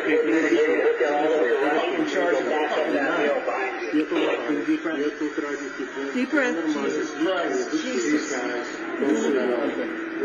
I was behind you. You're doing okay. Entrance is here. Exit's back here. Okay. You guys pack it? No. What do you guys need? I just need another dog tag. Something for pressure. I'll take a big one. This one? No, this one's good. This one? No. App pad, you have an app pad? Underneath the right shoulder blade, the top area coming through. All right, thank you. I just need something big. Thank you. You got a stretcher? Not me here, no. Okay. Let me help him get the stretcher.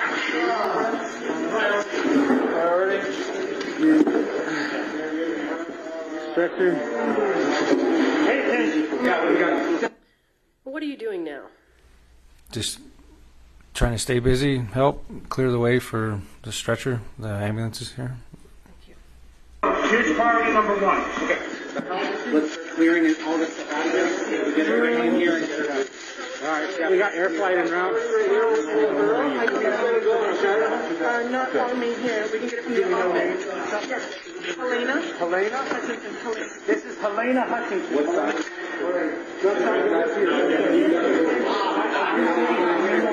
On this side,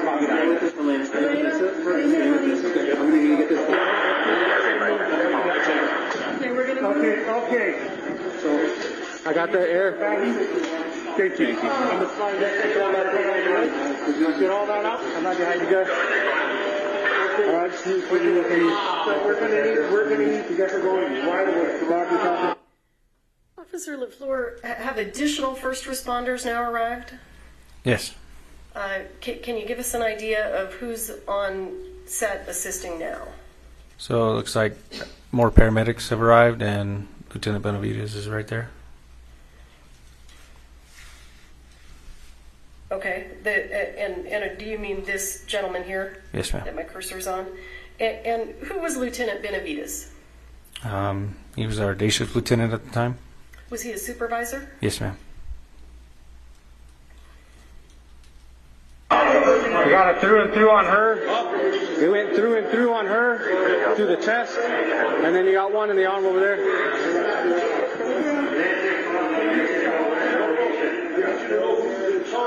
Everybody stops what they're doing right now. This is a crime scene. Okay, everyone silent. Whose voice is that we're hearing? Lieutenant Benavides. Okay, roll it back. Roll over to the other side.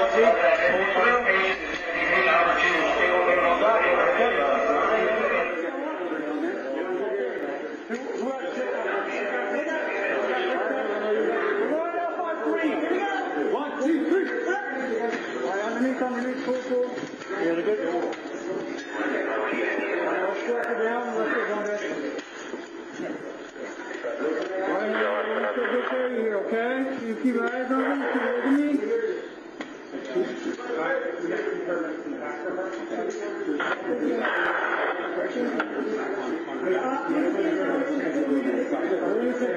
Where's the Coast Guard? See the front of the Coast Guard? You don't know where the bird is right now. Can you find out? Yeah, know what side? Just our cover. I'll take that. All right, we got some stairs, guys.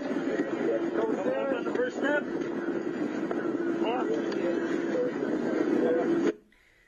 So what is your understanding about where Ms. Hutchins is being taken now? Into the back of the ambulance. And can you explain why is she going into the back of an ambulance rather than the helicopter? The helicopter hasn't arrived yet, and my understanding is that they have additional medicines and equipment and measures they can take inside of an ambulance. All right, thank you.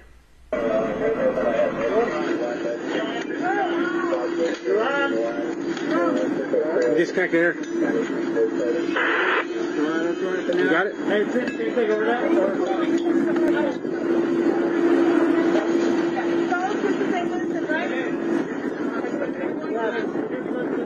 You guys want to see Vincent?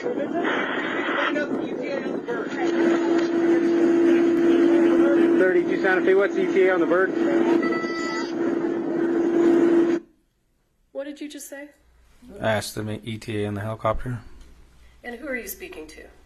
Santa Fe Dispatch. Do you recall how they responded? It's been a minute since I watched this video, so. All right.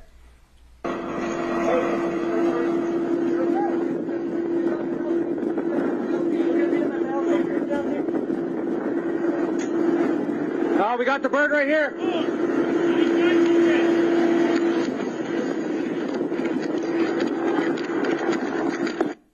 Is the helicopter now arriving?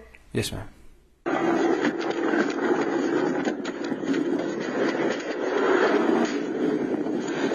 What are you doing now? Appears I'm grabbing crime scene tape. Why are you grabbing crime scene tape?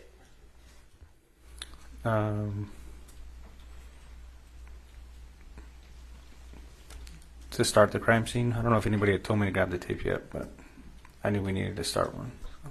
You felt that you needed to put up crime scene tape. Yes, ma'am.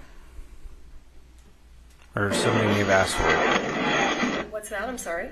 Or somebody may have asked me for it. I'm just not too sure. Okay. And what's crime scene tape used for? To mark the perimeter or the inner perimeter of essentially a crime scene which they want to tape off and only allow certain people in and out. Okay.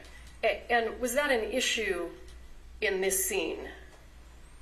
The crime scene? Well, cordoning off the crime scene, was that an issue here?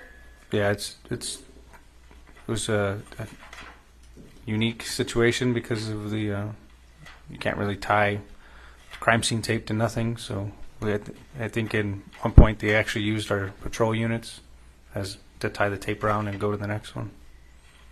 And why is it important to cordon that off? Just for evidence purposes, allow only certain people in and out, because at this point we didn't know what was going on. So. And were there people in that area that were not first responders? Yes. Approximately how many, if you recall? I don't know. I couldn't give you a number really. There was just a lot of people on the outside that I hadn't seen originally inside the church. So. Okay, and did you know who those people were? No. Okay.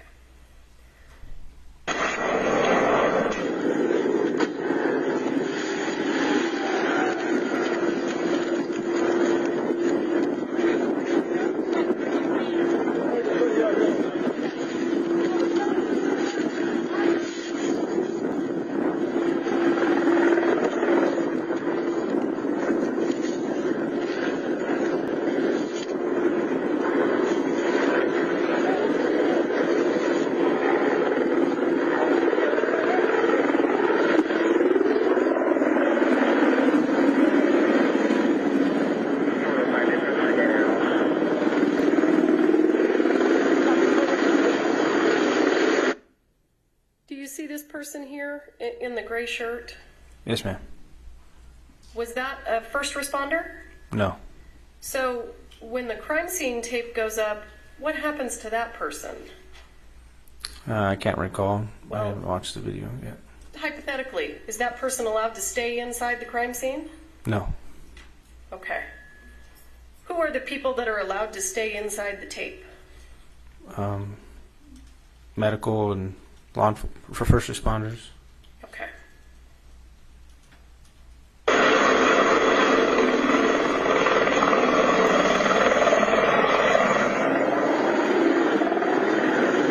What do you need, Chief? I'm radio in for my command for my mind. Tell you guys, this was in the middle of a shot, and I have live ordnance on the ceiling up there. It's safe. Okay. But it is here, right above here. Okay. Right there, that's... Okay. And if you get to the point where you say you want me to move, all right. I'll my guys. Okay. Where's the bird? It's right here.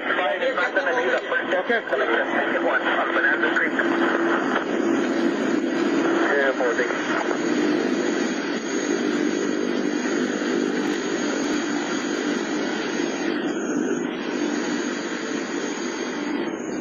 What are you doing now?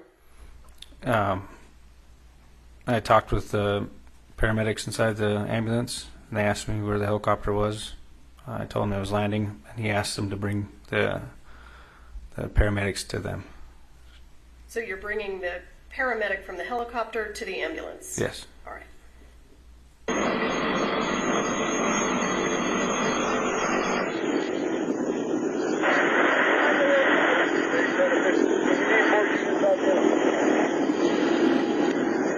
We got approximately 23-year-old female in the back of the ambulance right now. Gunshot underneath the right arm. Went through all the way to the back left. Can you carry this back for you, sir? I got it. You got it?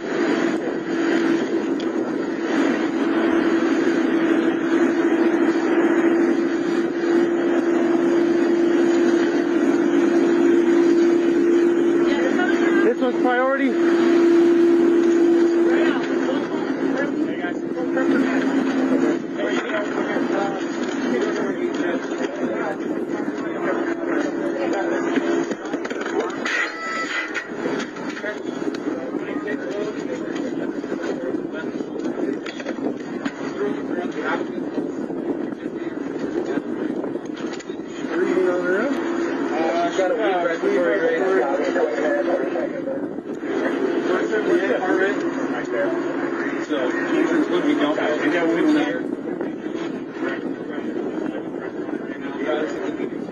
Guys, just get a couple IDs. I don't care whether they're IOs or not. Here, grab the IO stuff, man. Can you open your eyes for me? Yep. Hey, I'll have to work on the IO. I'm going to come around. Yeah, that's it.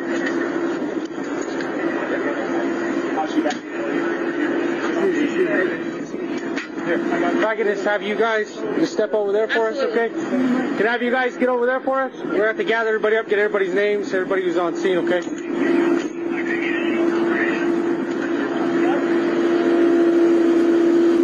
What are you doing now?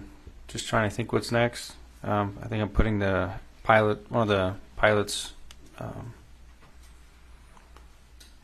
headgear inside the ambulance on the other side of the door. Why are you telling those people to move? Just to start to gather people up, because they're just standing around the church where the said incident happened. Why didn't you do that when you initially got there? Just went in and made sure that medical that people were receiving medical treatment, and then slowly go with the flow, see what it could do next. Are you trained to take action to save lives before moving witnesses around? Yes, ma'am.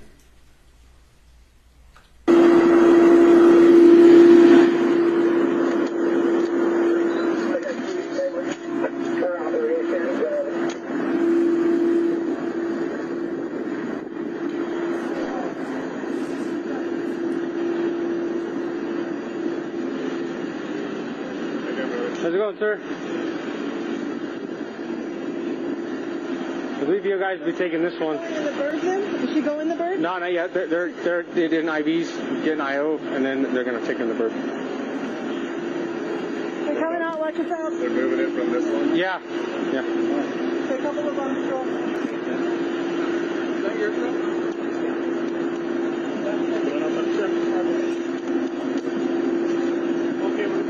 And whose jacket is that? Joel's? Okay. It's got his phone. Be careful, it is bloody. Okay. It's got his phone, it's got his other stuff in it. Okay, well, we're going to just keep it here. So, he was... Even his phone? Officer LeFleur, this woman who's speaking right now, she's not a police officer, right? No. Was she employed with the fire department? No, she was their set medic, I'm guessing. When you say set medic, do you mean she's the medic on the movie set? Yes, ma'am.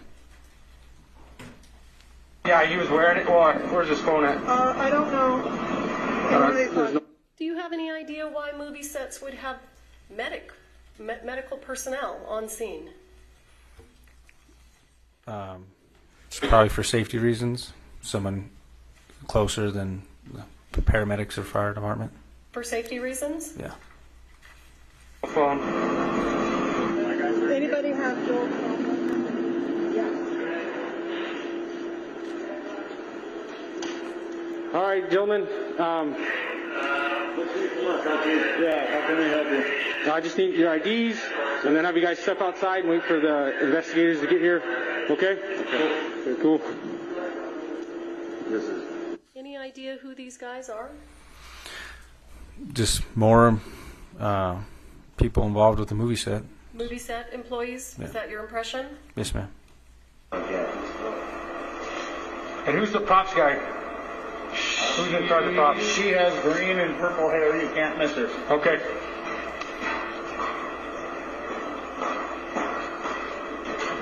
I was here when it happened. You were here when it happened? Yes, sir. Who else was here when it happened? My dad was Serge. The camera operator. It's in his front pocket. How many people you think were in here when it happened? 3, maybe 4. 4? Maybe. Okay. So 2 more other than you 2? Reed, as soon as I see him, he was the camera operator. Reed, yes, sir. Okay, who else? Reed Russell was here. Alec Baldwin was the actor on set that pulled the trigger. Alec Baldwin? Yes, sir. Where's he at? We got one. Yeah, you'll help me find him? Yes, sir. Baldwin's right there on the cell phone with the cowboy hat. Okay.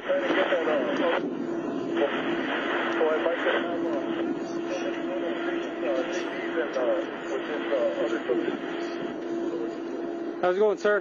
So my understanding, you were in the room when someone was shot? Holding the gun, yeah. Okay, alrighty. What do you need? Well, I know your name, so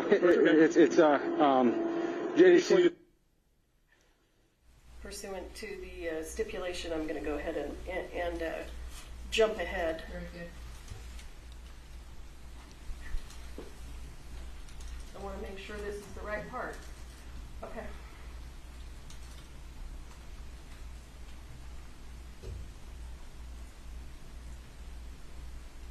Let me get with my lieutenant and see where we want you to hang out, okay? Whatever you want to do. Yes, sir. All right, give me just a second.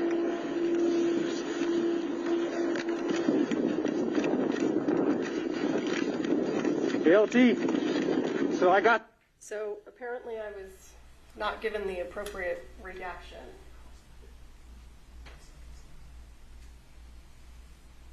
You want me to jump ahead 5 seconds now? What? I need to know what to do, or I just press play. What do I do?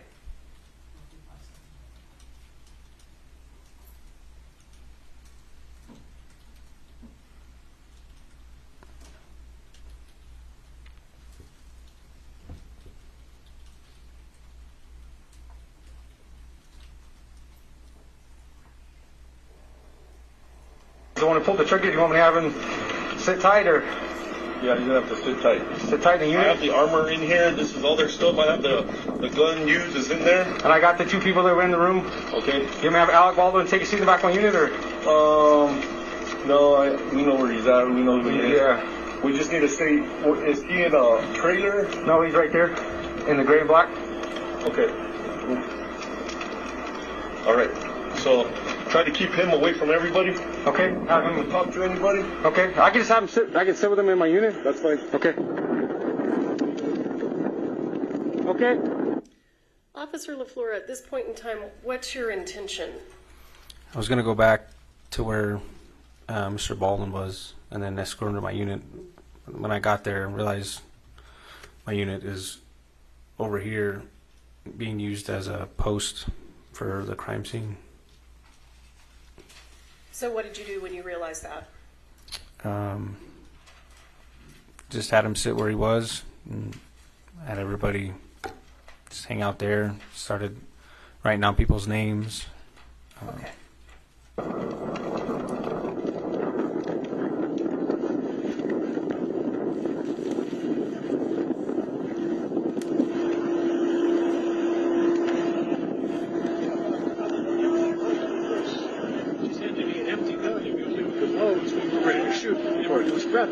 Earplugs, everything. All right.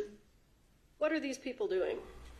Seems like they're talking about what happened. Now, as a law enforcement officer, is that something that concerns you? Yes. And why? Why does that concern you? They could be, one person could be telling them what they saw and mess up what they have to say what they saw. So it could essentially coerce testimony, I guess. People would say the same thing because the other person said it, rather than saying their own opinion or own view of what they saw. Okay. Mr. Baldwin, who's the director on scene? The guy that was shot. The guy that was shot? Okay. Where is he now? I think he's in the ambulance. Do you guys have a production car? Or? There's an AD. His name is Dave. I'm waiting for you right now. Okay. I'm happy to stay right here and do everything that he's doing. Well, my lieutenant just wants you to stay away from everybody and not to talk to nobody. So I was. Wait right here. We can wait right here and have everybody step back, or we can wait in the back of a patrol unit, but I prefer to not put you there, okay? Alex, you want something? You want water or something now? I want to find props to get a cigarette. So, why did you let Mr. Baldwin sit there instead of putting him in some vehicle and separating him from the other witnesses? Like I said, my unit was clear across being used as a post, and just because I didn't know what we had right there, came to maintain cooperation with people involved. Well, it sounds like you gave him an option. You let him choose, is that right? Yeah, he wanted to stay right there, and I figured if I could keep him there, I didn't see a big problem with it until later on when people were talking and whatnot. And did you give Mr. Baldwin instructions about whether or not he could speak to people? I did tell him to stop talking. And did you give instructions to the other witnesses that were around? I didn't tell them, but I told them he had to sit there and not talk to nobody. Okay. I got it. What do you got? You got medium? Marble medium? We'll take it. Sure you don't want a cigar? Hands are shaking. Try cutting. Yes, sir. Right, I'm right there. The silver car is Alec's vehicle. You want to put him in there? Maybe Mr. Baldwin, is that your car? Yeah. We can wait in there.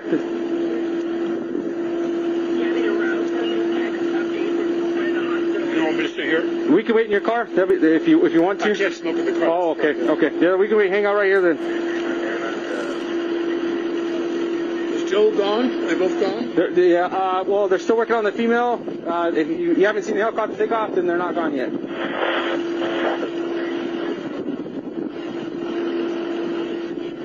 If you know, Officer LeFleur, why hadn't the helicopter taken off yet?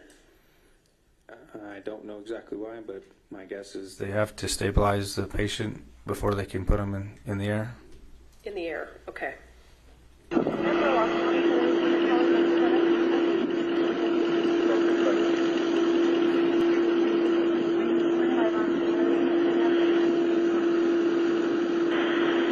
inquire with the where you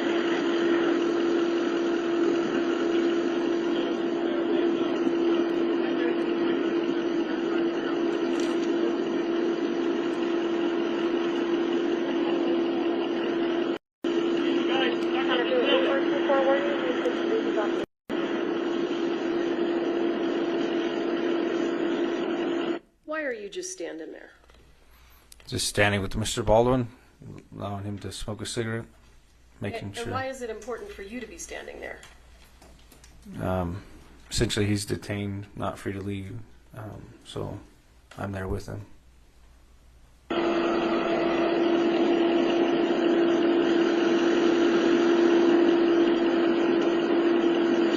3710 interrupt, but that's right.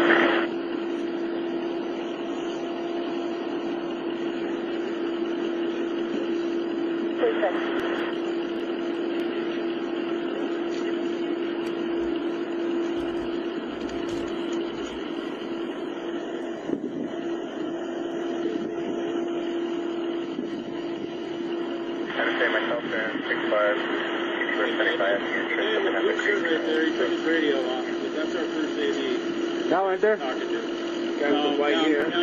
front of that sheriff's car with the gray hair kind of in the Okay. shirt. Okay. Thanks, Dave.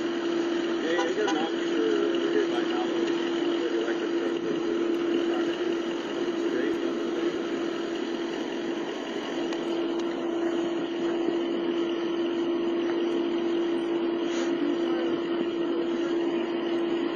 Why do you have these two gentlemen standing over there that we can see? What is there something important about them?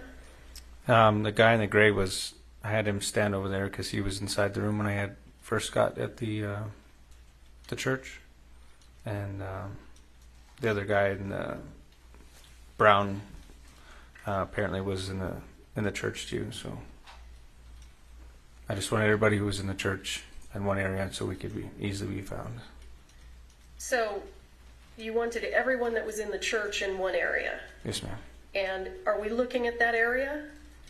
To the left of Baldwin is where majority of everybody was, yes. Okay. And those were the witnesses that were in the church? From what I was told, yes. Okay. So, Mr. Baldwin, how many people were in the room when it happened? It's a crew. It's a crew? You've got some people, but a lot of it was outside. Inside that building, it's small. He'll tell you. Okay. He's the one that knows what was on set. He's asking how many people were in the room at the time. How's it going, sir? Deputy LeFleur. How many people were in the room at the time? Six? 7. Officer LeFleur, who's this gentleman who's speaking now in the blue jean shirt? From what I was told, he was one of the other directors. 6 or 7? I need a definite answer. I don't know. Okay. So I got one here, the 2 that were injured, that makes 3, and then these 2 gentlemen, 4, 5. So who would be the other 2? Yeah, he's got Ross. More than 6? Supervisor, I keep track of the narrative and how many was where. I can tell you who's in the room. Okay. Were you in the room? I was at the door. You were at the door? Can I get your ID?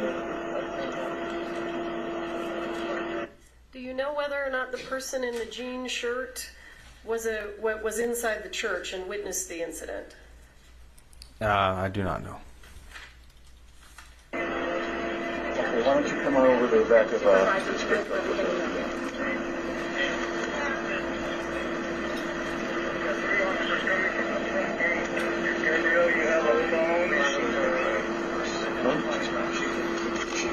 Three two to 2-4. I have 3 80s for request. She's really just yelling at everybody and screaming at George. Oh, he was inside. Does it appear to you that Mr. Baldwin is speaking to the other witnesses? I think he was talking about who would know who's in the room. Okay. I can't really hear it. And then apparently the guy's son was working there as well. Okay. Is this an ideal way to separate someone from witnesses? After looking at it, probably not, but that's what happened. Okay, understood. You're right at the door? Do you have an ID on you, sir?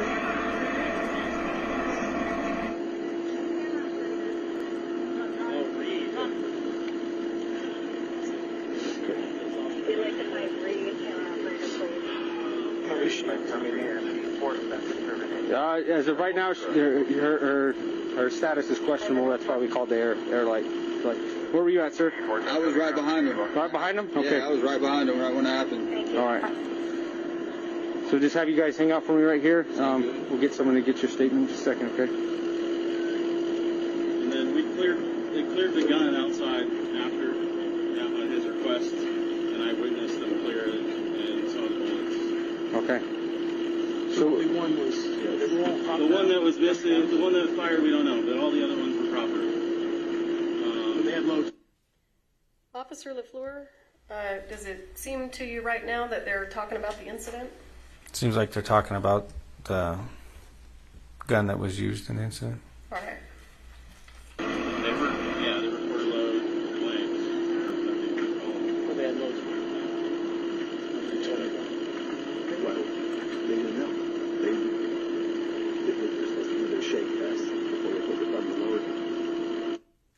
Officer, do you know what this conversation is about that we're watching right here? Something about a shake test. I don't know. Maybe the rounds, dummy rounds, maybe. Okay. I'm not too entirely sure. Do you agree with me that, well, was Mr. Baldwin supposed to be talking about the incident? No, ma'am. Does he appear to be doing it anyway? Yes, ma'am. Right, but it was in the rehearsal, you give me the empty gun. And we don't need any of the loads. That's not until we're ready to shoot. So we put the earplugs in. You all right? I'm not all right. I'm worried about her. Yeah, well, me as well, but what's your situation? She's stable now, I think. Hit her in the arm, back in the shoulder. Hit her where both of them took it in the shoulder. Hers came out the other shoulder, which is why it's not good. His, her shoulder blade stopped it. So, shattered. There's basically a rotting, it's a blank, but because I think it was based on the sound of how much ringing I had, I think it was a half. Officer, are they still talking about the incident? Yes, ma'am. Is there a reason that you didn't stop them since you told them not to? I think as time goes on, I tell them to stop. A bit of water. And that's okay. the barrels. But who knows what else is in the room? My other hand. You were in the room? Effects crew. Okay. Get your ID, sir. That's what I said. I think there was more than 6 or 7 guys. I think it was about 8. You see this gentleman over here on the left? Yes, ma'am. Any reason to believe he was inside the room at the time? Yeah, I'm not sure at this point. Okay.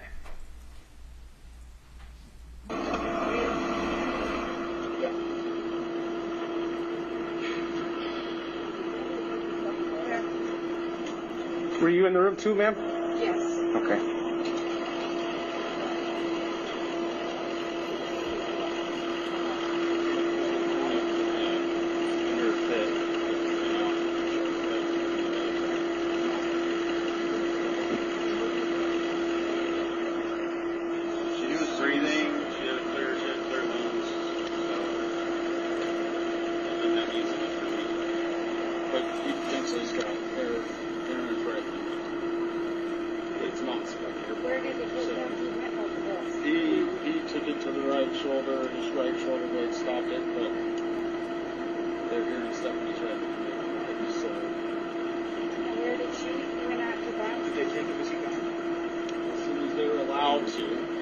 So they'll stabilize both, and then once the sheriff says you're good to go, they'll let them go. So she basically they're trying to stabilize her vital signs enough for the flight, sure, and administer any kind of narcotics or anything they need, blood thinners that may be. Then they'll load her up in the helicopter and they'll fly her there.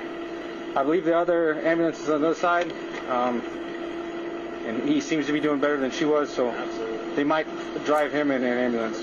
I heard him wave off the other bed, so. And where did they get her? She went out and she got into the Both of them took it in the shoulder. When I was up to Joe, I didn't see nothing on him before they put me out. You just went over. Yeah, I ran out. I came back in the fuse and I was helping him and I didn't see nothing. I was asking if he was all right. He couldn't hear me. You and him at the trauma hospital. Still at St. Vincent's. They're both trauma ones. So. Thanks for the information. I was curious. Yes, ma'am.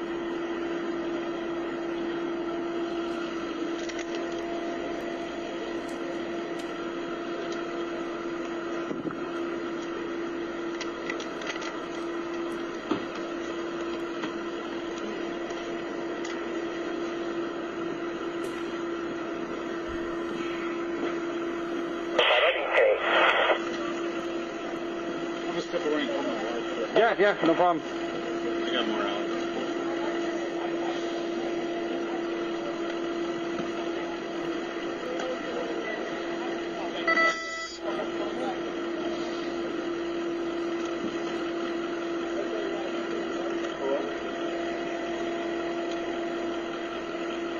Get him out of my line. There's nobody in the back. Keep walking around.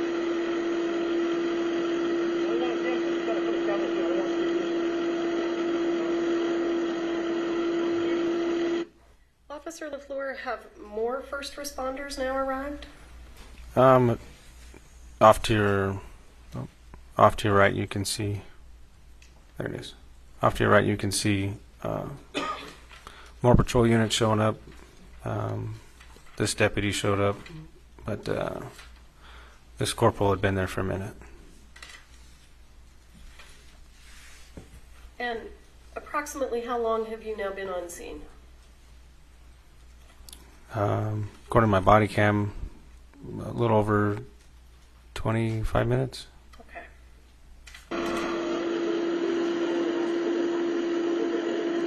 Hey, Corporal. I got 7 people there in the room when it happened, all their IDs. So.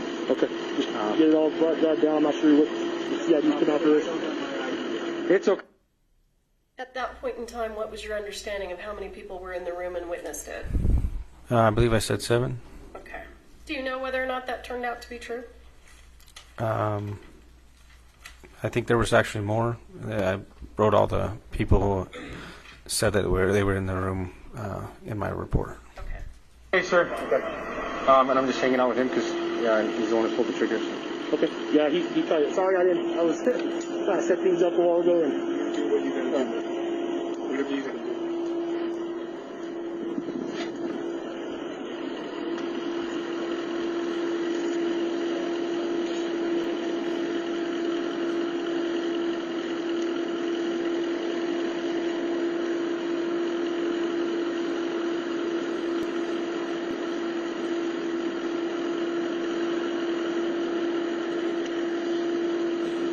What are you smoking?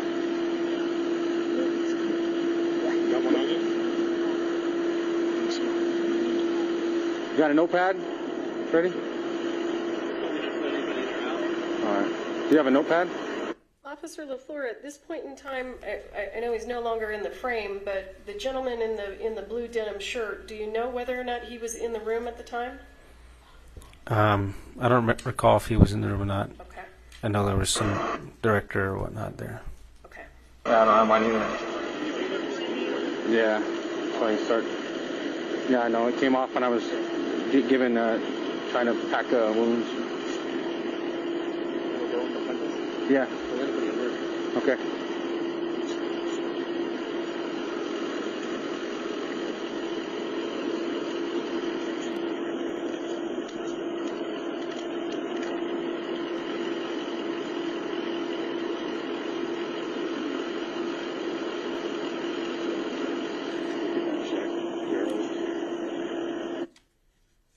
Officer LeFleur, does it look like Mr. Baldwin is speaking to a potential witness?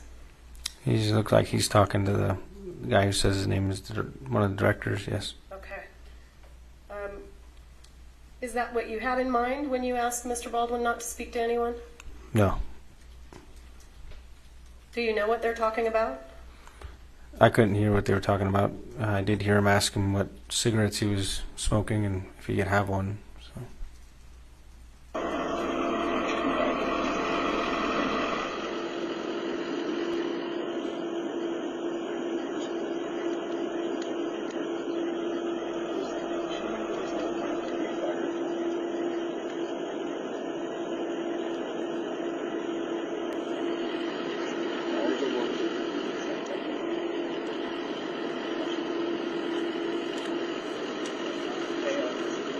Careful, he has a bunch of loose cards in there. Oh, geez. All right. Or do you want to just try some pages off? No, because I'm going to be writing quite a bit. Everybody's in the room. I don't even have my phone on me. Yeah. It's all right. I'll just, yeah, I'll write it down.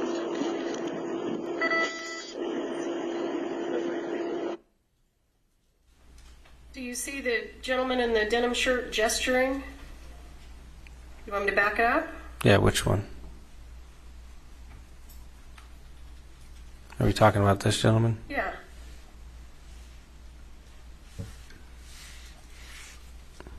Do you know what he's gesturing? No, it looks like he picks up his hand. Now that you play it back, it looks like he's shaking his hand. And had you seen him do that previously? No, not until just now. I thought you testified earlier about a shake test. The gentleman was talking about a shake test. Okay. But I had not seen the director do it until reviewing the footage now. Okay. My eyes aren't always exactly where the body cam's pointed, so. Absolutely. When you tell people not to talk about the incident, do you have an expectation that they'll follow your instructions? Yes, ma'am. Does it look like they're following your instructions? No, ma'am. Okay. Officer LeFleur, I'm going to stop the video there. What else did you do on scene that day? I helped essentially just wait with other witnesses, I guess, or people that wanted to give a statement or they needed a statement from at a different location. It was their base camp is what they called it. So you needed to take statements from people that were at another location? Is that what you said? No, we took people from essentially where we had them, and they took them down to their base camp, and that's where they started interviews. And the people that you take to base camp, are those the same people that we see here in the video? I believe so. Those people, and I don't know how many people they ended up interviewing. At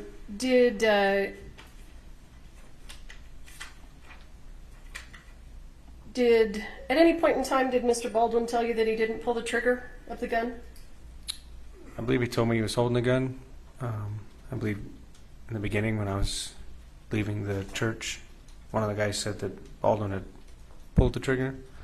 So just off of what was told. And I know that this sounds ridiculous, but we have to follow some jurisdictional rules. Do you see Mr. Baldwin in this frame here? Yes, ma'am. Would you point him out, please? And do you see that same gentleman in the courtroom today? Yes, ma'am. And would you point him out, please? He's sitting in the middle with the glasses. Okay.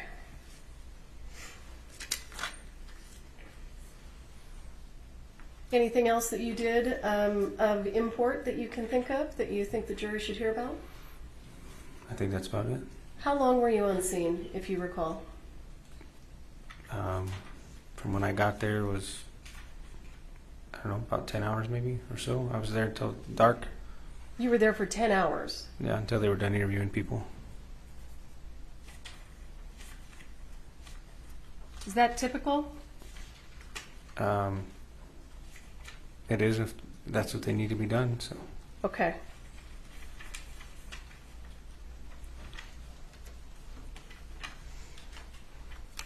Your Honor, just for the record, we would ask that the record reflect that Officer LeFleur has identified the defendant. Yes. Thank you. I'll pass the witness.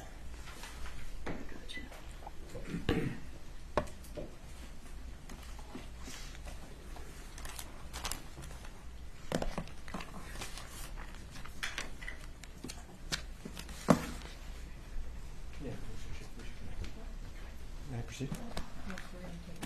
Sorry, Mr. Spiro. Oh, sorry. Get that out of your way. It's always fine when the court interrupts me.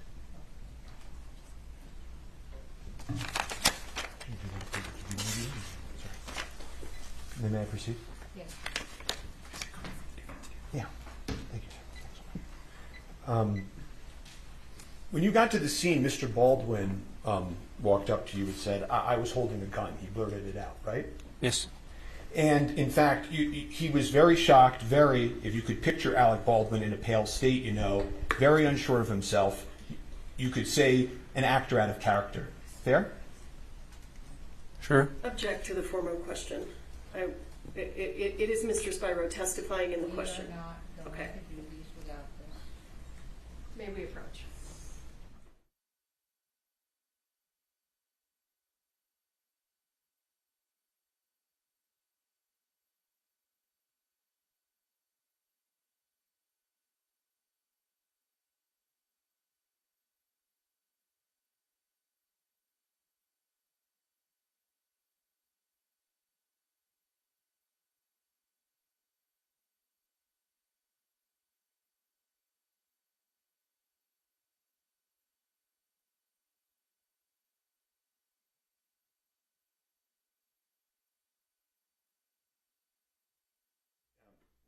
Mr. Baldwin, he looked very shocked. If you could picture Mr. Baldwin in a pale state, like unsure of himself, you could say an actor out of character. Is that a fair description?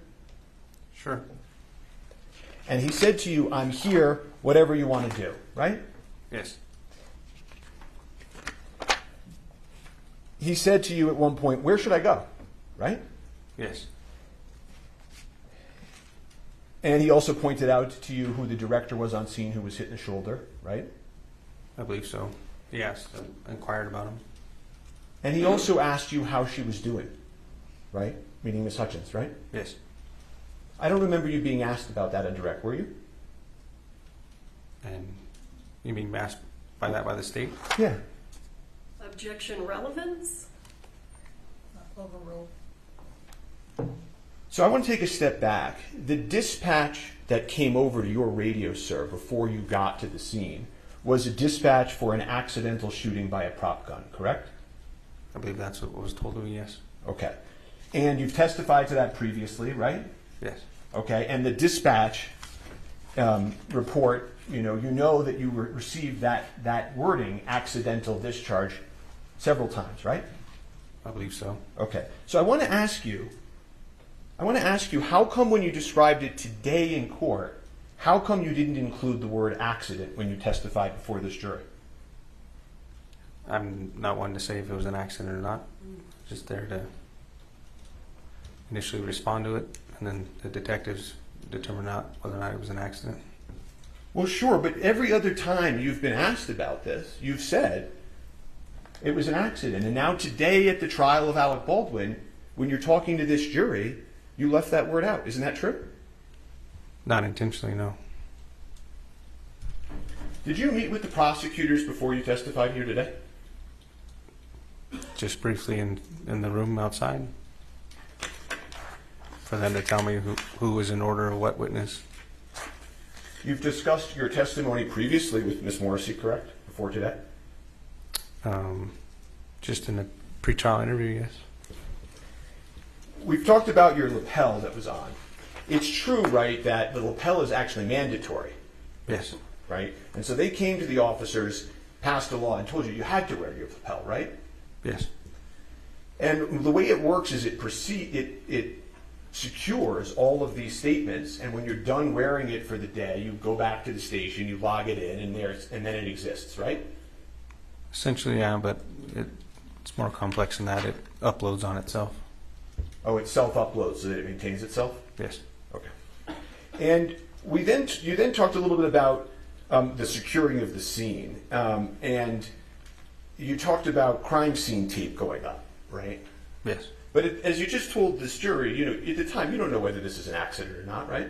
Yes. It's not like a crime scene tape is some evidence of a crime, right? Whether it was an accident or a crime scene is still essential. And you've been very candid that you made some mistakes at the scene, right? Yes. And that you've learned since then about some of these mistakes, right? Yes. You've said hindsight's 20/20, right?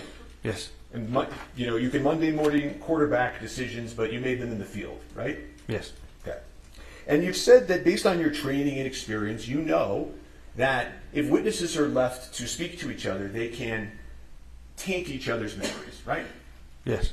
And sometimes that's incidental and accidental, right? Yes. And sometimes it's purposeful, right?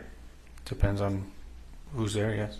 Well, if you were with somebody and somebody was talking to you about the 911 call, right? And they kept saying to you over and over, it wasn't an accident, it wasn't an accident. And then you testify and you leave out the word accident. That could be an example of taint, couldn't it?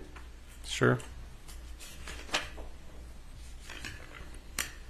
And also, non-witnesses can taint people's memories too. You agree with me? I guess. Well, at one point in your testimony previously, you had said that there was a lawyer on the scene that was talking to some of the people that were on the scene. I believe so, yeah. Okay. And if that lawyer told somebody on the scene, I think your understanding is that could have tainted their view of their memory, right? Essentially, yes. Mr. Baldwin never asked to speak to that lawyer, did he? Not to my recollection. And then you went on and you said, that you had told Mr. Baldwin not to speak to the other witnesses. Do you remember that testimony? Yes. And I think you were asked approximately 5 times why Mr. Baldwin was disobeying your orders. Do you remember that testimony? Yes. Okay. But in the lapel video that we just saw, you're not going up to Mr. Baldwin or these witnesses, but get out of here. Get out of here. I'm an officer. You got to separate. You don't do that, right? Nope. And also in that video, you can see a lot of these people are coming over to Mr. Baldwin, right? Yes. One of them comes over and shakes his hand, right? Yes. Have you ever seen that in all of your experience? Somebody commit a homicide, and everybody and all the witnesses are on the scene, circling around the person, shaking his hand and talking to him about what happened. Have you ever seen that in your entire career? No. And then you went on to say, well, you didn't put him in the cruiser. You didn't put him in the cruiser because your cruiser was being used. Was I guess the reason that you gave? Was that? Did I understand that right? My patrol unit was being actively used as a post on the other side of the field for a crime scene. When you say a post, you mean like it goes somewhere else and you put the tape around it? Is that? The side mirror was wrapped around with crime scene tape. Uh-huh. You mean there were also another dozen officers on the scene that day that had police cars if they wanted to put Mr. Baldwin in it at any point, right? Yep. Okay. And in fact, Mr. Baldwin later on drives himself to the precinct and goes and speaks to the police, right? I'm not too sure how he got there, but he did get there. Well, he wasn't under arrest, right? Not to my knowledge, no. And so you use this word detained. When Miss Morrissey asked you, were you detaining Mr. Baldwin? Do you remember that question? Yes. Isn't it true that even today, years later, no police officer has ever arrested Mr. Baldwin or detained him in a police car? True? I don't know.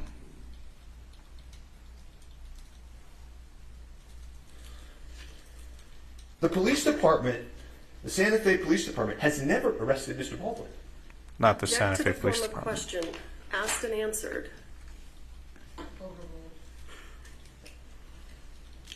And one of the things that you do as an officer on the scene is you observe demeanor, right? Yes. And you spent 10 hours on the scene, I think I heard you say, right? Yes. You got to see the people of Rust that day live, right? Yes. And the truth of the matter is that you took it as a way how everybody was acting, and that the individual who claimed to have been holding the firearm was still there, that there was the way he was, his demeanor was that there wasn't any intention behind the act, as you could say. Isn't that true? I wouldn't say there was no intention. I don't know the individual's intentions, but his demeanor was sad, upset. Okay, well, it's not just his demeanor being sad and upset, right? Okay, we'll move that to the side. And I understand you're not a mind reader, right? Correct? Yes. Okay. All you can do is look at the people and look at how they're interacting and make your own judgments, right? Yes. Okay, and you do that as a police officer to try to figure out how to interact with a scene. True? Yes. Okay, and isn't it true that the way you took it, how everybody was acting and that the individual who claimed to have been holding the firearm was still there, that there was the way he was, his demeanor was that there wasn't any intention behind the act, as you could say. Isn't that true? Again, the wording you're using, I wouldn't say I had any clue of whose intention was what, but he was sad and upset. Okay, well, let's play. I'm going to play his statement to that effect. Can you cue that up, please, if that's okay with the court? He's saying he didn't say that he did. I'm going to impeach him. I don't think he said he didn't. Well, you want me to clarify that? Yeah. Okay. Are you claiming that you didn't say that? Rephrase what you said? Sure. Dispatch said it was an accidental shooting by a prop gun. So I didn't know if there was any. I took it as the way how everybody was acting and that the individual who claimed to have been holding the firearm was still there, that there was the way he was, his demeanor was that there wasn't any intention behind the act, as you could say, you know. Again, I wouldn't say I knew what his intention was. I understand that. What I'm asking you now, okay, is did you in fact say those words that I just asked you? At what time? The Gutierrez or PTI? Yes. I may have. Okay. You don't deny saying that? No.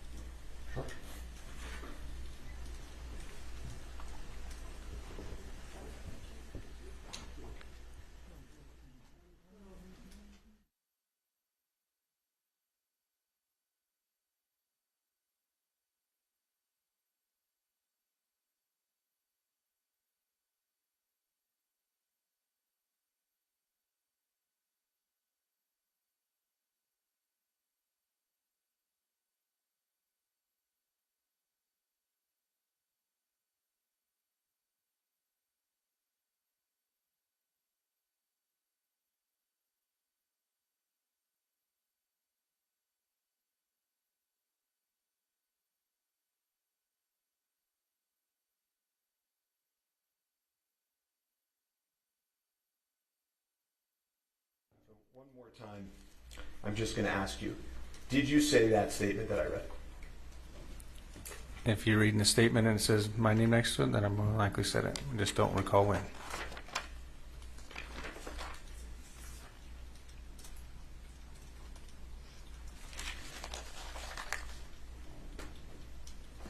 And one of the other things that happened that day that I don't think we've talked about is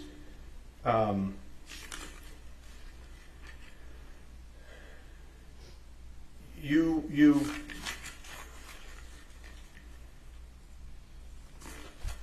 spoke to a witness who told you that a woman named Sarah was crying and shaking and going through the bullets and saying, I don't know how it got in there. Objection, hearsay. I'm asking the witness if he had that information. He's making the statement, the hearsay statement is coming in. Do you know whether anybody at the scene was, before you got there, shaking and going through the bullets and saying, I don't know how it got in there? I don't know. Okay. If we could refresh the witness with his lapel, and I would ask that can I put it up on just his screen? Okay. I don't think you can do that. I would object because that's not proper refreshment. We don't refresh in front of the jurors. That's my objection. What do you mean? Well, if we're refreshing... You know what? We're going to take a lunch break real quick, and we're going to be back at 1 o'clock, okay? Please don't talk among yourselves. We'll rise for the jury.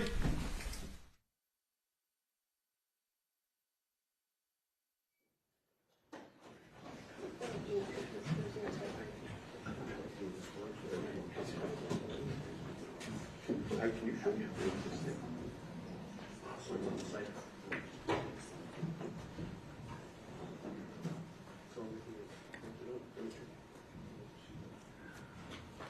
All right, you're excused. You can move over. And this thing is a battery, and council approach.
At this time, we would move defense 8 into evidence, which is the 911 dispatch.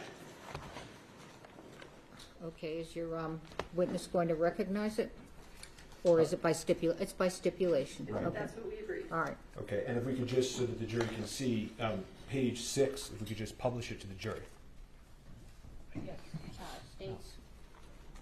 But defendants 8? Is that 8? Defendants 8 is admitted. You may publish. Thank you, Your Honor.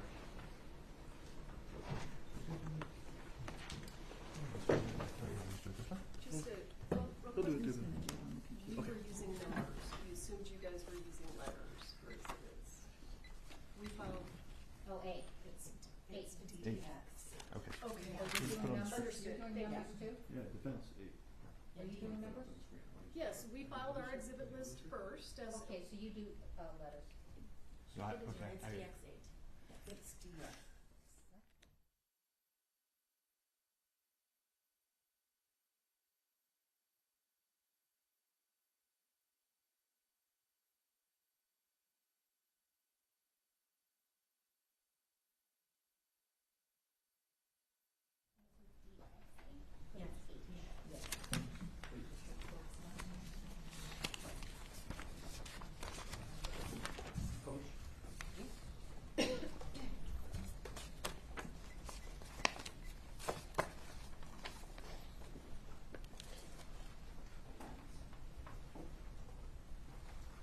Okay, and is this page, I can't see the page at the bottom, is this page 6?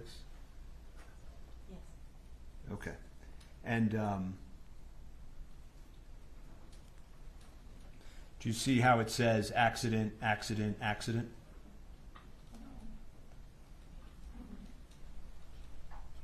I can touch it? Oh, accident. Yes, sir. Okay. And then I would ask, the 911 is exhibits 9 and 10, which is now I and J. Exhibits 9 and 10 that was entered into and played at opening by stipulation, and I'd ask to play and enter them and play exhibits I and J. And this is by stipulation? Yes, Your Honor. I and J, which are, again, the 911 calls? Yes. Why are they 2 exhibits? It just splits because of the EMS. It's the same Okay. three. All right. So upon stipulation, not being corrected otherwise, go ahead. Thank you. Can we turn the volume up? You may publish. What's the location of your emergency? We need an ambulance out at Bonanza Creek Ranch right now. We've had 2 people shot on a movie set accidentally. You said someone was shot? 2 people accidentally with gunshots as on movie set, Bonanza Creek Ranch. Okay, give me 1 second. I'll connect you with medical dispatch. Don't hang up. San Jose Fire and EMS, what's the location of the emergency? Bonanza Creek Ranch has had 2 people accidentally shot on a movie set by a prop gun. We need help immediately. Okay? This fucking AD that yelled at me at lunch because asking about revisions, this motherfucker. Did you see him lean over my table and yell at me? He's supposed to check the guns. He's responsible for what's happening. Now, Mimi? No. I'm a script supervisor. How many people are injured? 2 that I know of. I was sitting, we were rehearsing, and it went off, and I ran out.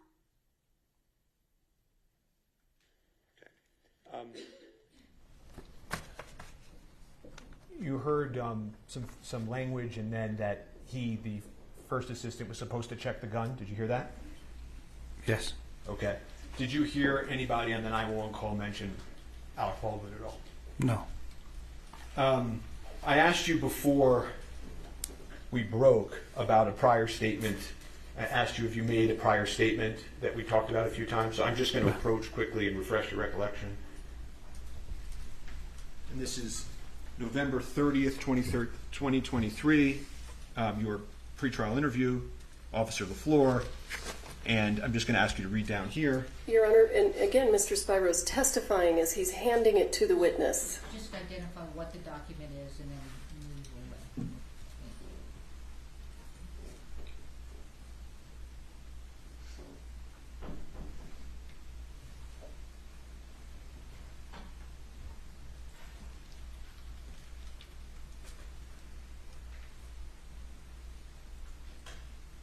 does that refresh your recollection, sir? Yes. So and I'm just going to take this back. It is fair that you said when asked that it came in as like and appeared to be, and what the dispatch said, it was an accidental shooting by a prop gun. So I didn't know if there was any. I took it as the way how everybody was acting, and that the individual who claimed to have been holding the firearm was still there. That there was Objection, Your Honor. the way he was. Objection, Your Honor.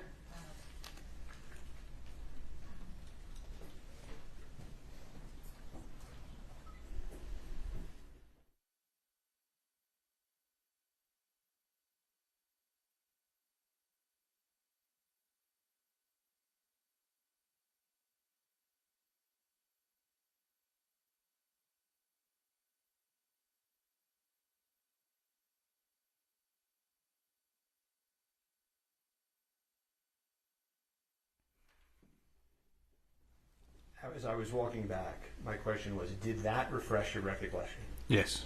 Okay. And so is it in fact true that in your earlier statement you said, and it came in like and appeared to be what the dispatch said it was, an accidental shooting by a prop gun. So I didn't know if there was any, I took it as the way how everybody was acting, and that the individual who claimed to have been holding the firearm was still there, that there was no, the way he was, his demeanor was that there wasn't any intention behind the act, as you could say, you know. Yes. You made that statement, correct? Yes. And I asked you also whether you remembered receiving any information as to the ammunition, whether they be prop or otherwise, that was at the scene. If you recalled Duran Curtin, one of the individuals in the church, giving you information. Do you remember that? There's a lot of people in the church giving information. Can you identify which one it was? Sure. I asked you, do you remember whether or not somebody told you that Sarah was shaking and going through the book? Objection, Your Honor. This is hearsay. This is hearsay coming in. Can we approach? I don't know what to do.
As I was saying, officer, did you learn at the scene whether or not Sarah was going through the bullets and saying, I don't know how it got there? Did you learn that information? Do you recall? I don't remember. If you could refresh my memory to which part, which person said what. Sure. And I'm just going to approach the witness and show him this lapel recording.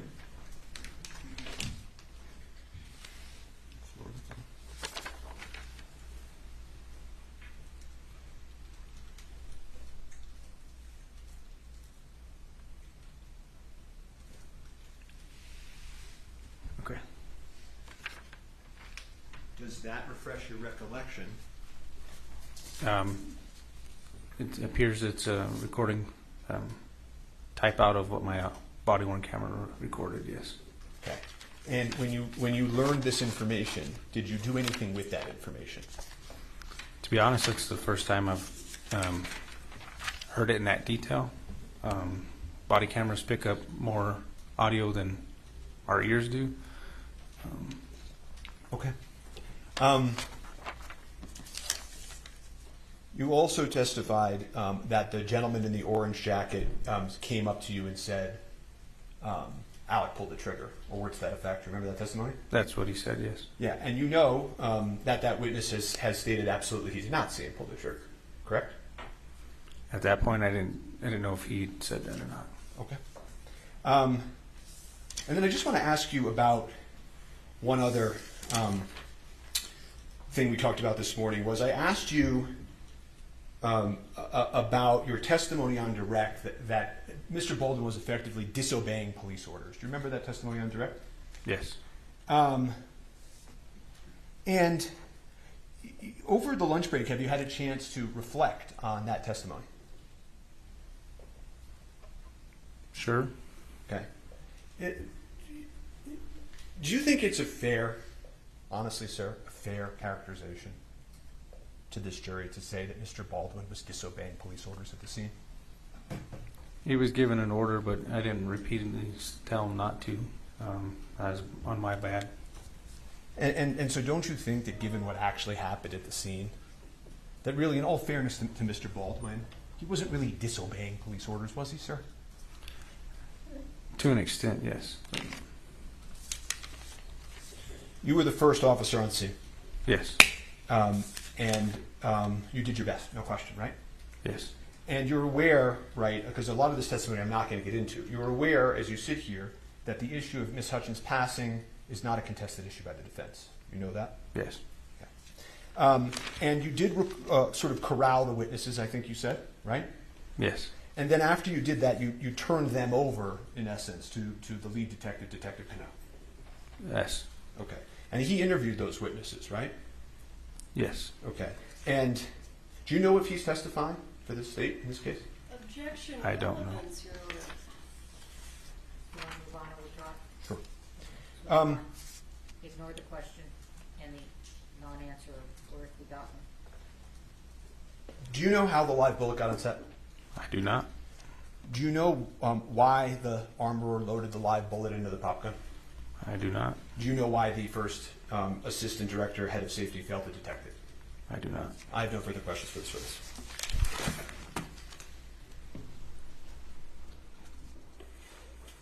Cross-exam.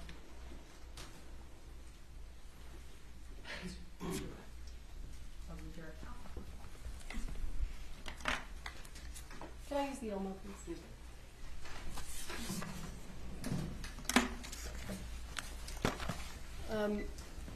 You know what? Let me do this. Where is the defense exhibit DX? That's H. This is H, yes. Okay. I just have to relabel them. Okay. They should be labeled, I'm not labeled. And there are 3 copies? Yes, I just gave us extra copies. Okay.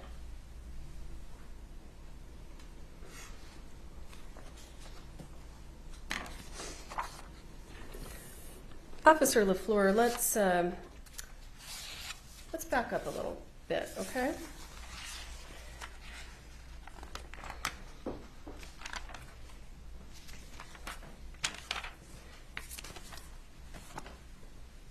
Did I speak with you this morning about the testimony you were going to give? No, ma'am. Did Ms. Johnson speak to you this morning about the testimony you were going to give? No, ma'am. When was the last time someone from the prosecution spoke to you about the testimony you were going to give today? I don't believe we've talked about the testimony I was going to give, but just about the pre-trial interview. So you mentioned a pretrial interview. So let me ask you, do you recall when your pretrial interview was? Would it refresh your memory if I showed you a copy of the transcript? Yes. May I?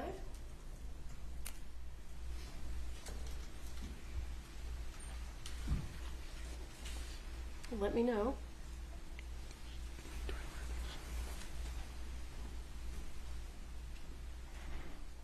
Officer, when was your pretrial interview? In May. And Do you recall who was there? Somebody from the defense and somebody from the state. Someone from the defense? Yeah, it was a female. Okay, so just to be clear, at your pretrial interview, it wasn't the state just speaking to you. The defense attorneys were there also, right? Yes. And they got to ask you almost all the questions, isn't that right? Yes, if I can recall, the state didn't have anything to ask. So the prosecutors didn't ask you a single question?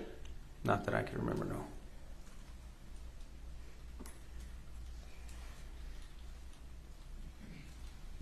Do you agree with the defense attorney's assertion this morning that somehow you were coached to give your testimony?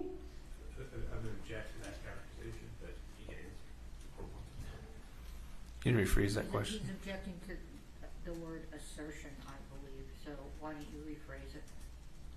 Did Mr. Spiro indicate to you on cross-examination did he attempt to imply that the prosecution had told you how to testify? Essentially, it sounded like he asked if I was coached in my testimony. But the prosecutors haven't actually told you what to testify to, have they? No, ma'am.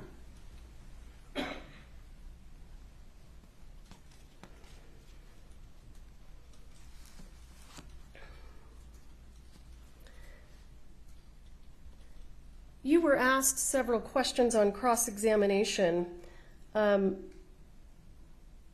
the statement that you made that it didn't seem like Mr. Baldwin intended to commit the act. Do you recall those questions? Yes. Do you know what the crime that Mr. Baldwin is charged with? I believe involuntary manslaughter. Is involuntary manslaughter an intentional homicide? No, ma'am. Not to my recollection of the New Mexico State statute.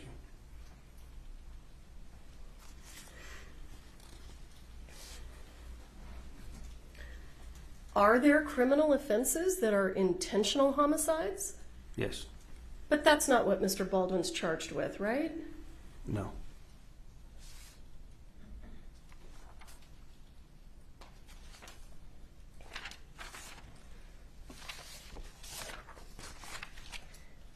Officer LeFleur, when you are speaking to a witness, when you were in fact speaking to witnesses at the scene, you collected their driver's licenses, didn't you?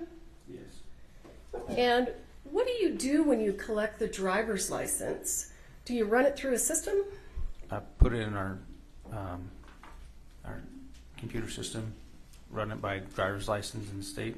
It's easier than name and date of birth. Is Defendant's Exhibit H, does that contain information about their driver's licenses? Yes. It appeared that it was a page that showed each person's license being inputted and the return that came back from RACC or NCIC. So I'm going to go ahead and show you what is page 3 of that. What do we call it? Is it a CAD report? Yes. So let me back up for a moment. What does CAD stand for? Do you remember? I don't know the exact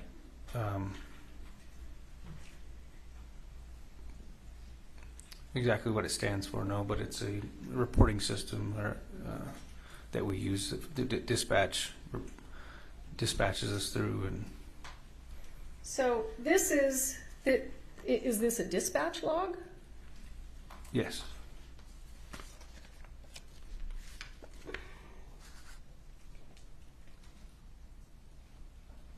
I don't know.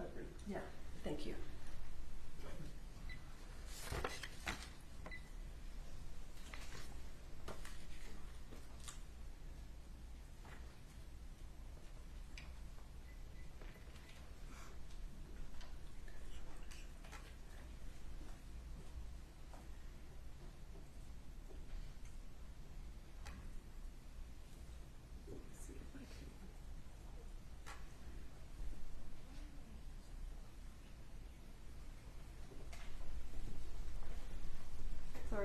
getting smaller and smaller, but I'm not sure what to do. Do you want to help me out? Do you see, no, it's not quite there yet. At the top of the page, do you see number 16? And there's a 16, and then there's a parentheses. Yes. What does it say? Posted speed limit and actual. What does posted speed limit and actual have to do with this incident? I'm not too sure. It looks like the individual who ran it, their name, I don't know who that is. Well, that's okay. Does this have anything to do with the incident involving Ms. Hutchins? No. So I want to take you down here to number 5, parentheses. What does that say? It says non-commercial class, code D. What is that person talking about? Does it have anything to do with the shooting of Ms. Hutchins? No, that's the return. It came back for a driver's license, it appears. That's the return that came back for a driver's license? Is that what you said? That's what it appears like, yes. Let's go down to number 10. Do you see that? Yes. What does that say? Accident quantity. Keep reading. 3, withdrawal. It looks like it's going to try to say withdrawal. Does that have anything to do with this incident? No.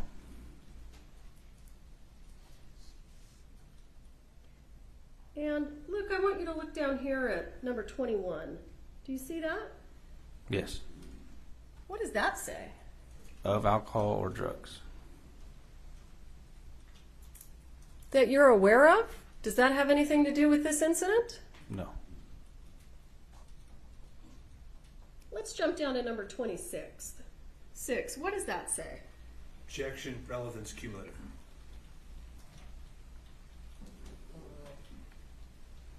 Go ahead, sir. Says drinking and driving at .0. Did you read it all? Yeah, per se, I think that's what it's saying at the beginning. Dash drinking and driving at .0. I think the next line is the blood alcohol content, BAC. Were you dispatched to a DWI? No.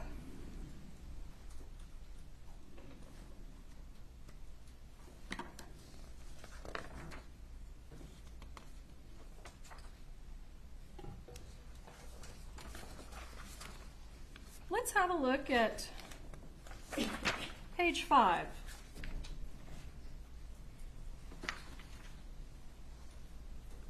Do you see up here number 23?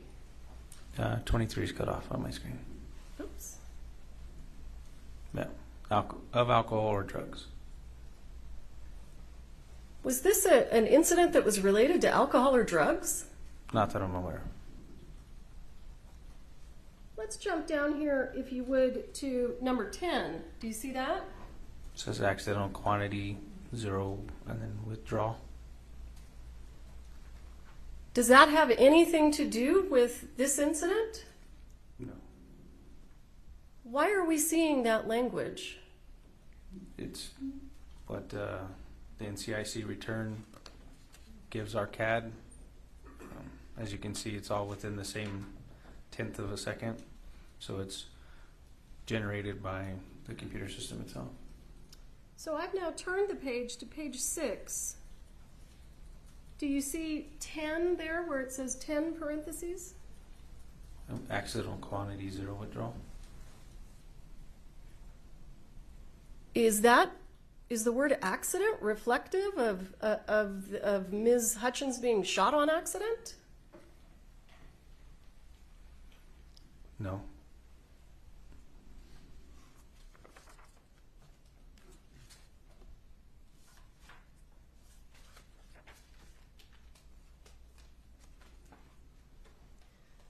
Is the word accident in that report? Does it appear anywhere where it's talking about what happened to Ms. Hutchins? No, right here it's just a bunch of returns.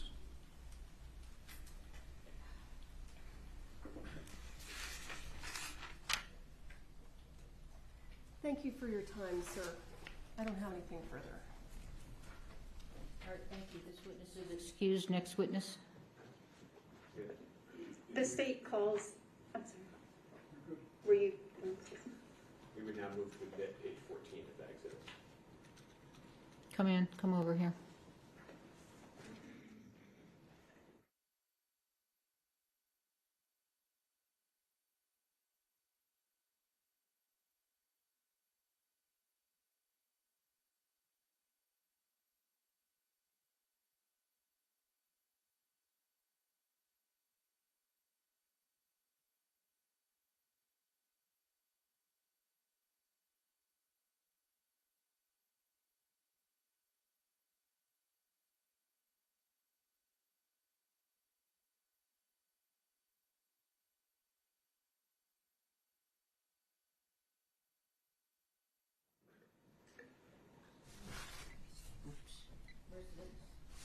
Your Honor, the state calls Timoteo Benavides.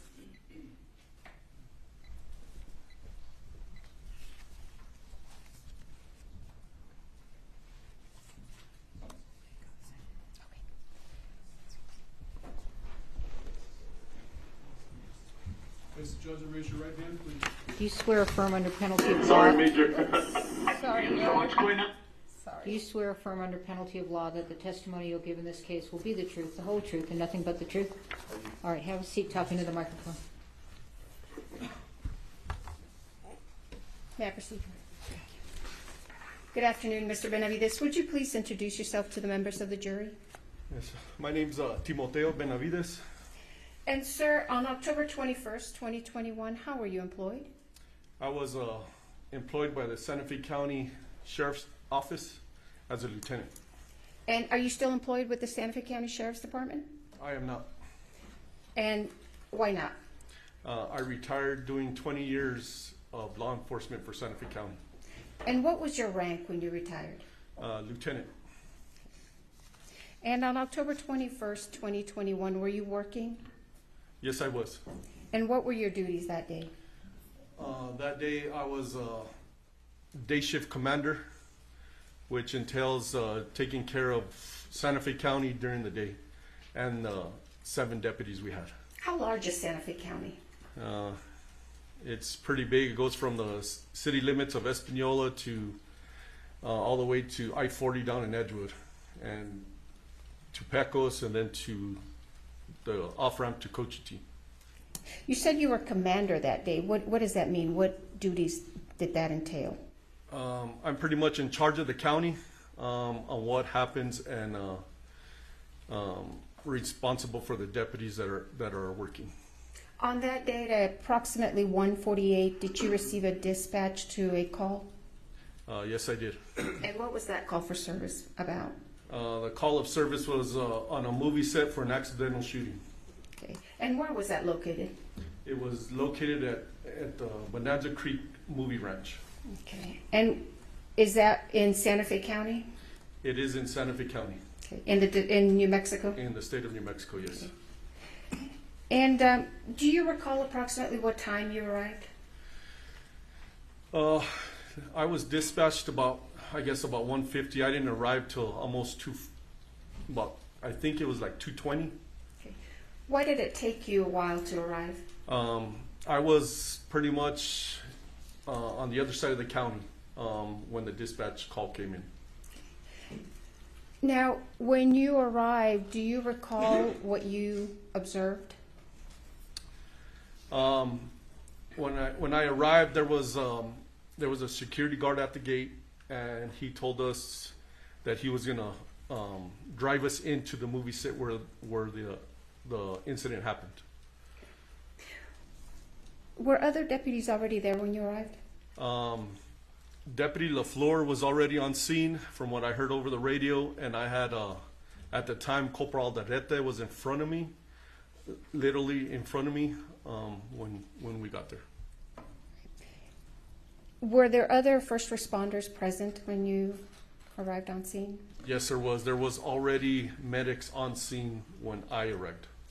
Were you wearing your police uniform? I was in full uniform, displaying my badge of office at the time. And were you equipped with a lapel camera? Yes, I was. Are you familiar, or were you familiar with how your lapel camera works? Yes. And how does it work? As soon as I activated my lights and sirens, my lapel goes off right away, and it starts recording from as soon as I activated my lights and sirens. And how long does your lapel camera record? It records until I stop it, or until it runs out of battery. And how does your video that's captured on your lapel camera uploaded? How's it preserved? Do you know? Yes, at the time it's uploaded, we, as deputies, we don't have no control how it's, we show up to the sheriff's office and it downloads automatically from our, I take off my lapel, I put it in a docking station in my unit, and everything downloads into the sheriff's office room servers. Okay. On October 21st, 2021, did your lapel camera capture what you observed when you arrived on scene at the Bonanza Creek Ranch? Yes, it did. Okay. And what did you do with your lapel camera after you left the scene? When I completed my duties on that scene, I put it in my docking station, which is also a charger, and I proceeded to the sheriff's office so it could download. Now, have you viewed your lapel camera video since October 21st, 2021? Yes, I have. Okay. And in fact, did you view a portion of it this morning before you testified? Yes, I did. Okay. And did I show you State's Exhibit number 5 earlier this morning? Yes, you did. And what was that? It was pretty much the beginning from when I activated my lights and sirens to the end. What was it, the entire thing to the end, or was it part of it? It was part of it. It was not the entire thing, because I did stop it several times to talk to commanders and deputies, and then I reactivated it. And how long is your entire lapel camera video? I arrived on scene about 2:20, and I didn't leave till almost 8:30 that night. So State's Exhibit 1 is just a portion of your lapel camera? That is correct. Excuse me, video? Yes. Okay. After you viewed it, did you notice if it's been modified or changed in any way? It has not. Okay. Your Honor, I would move into evidence State's Exhibit number 5. No objection, Your Honor. Thank you.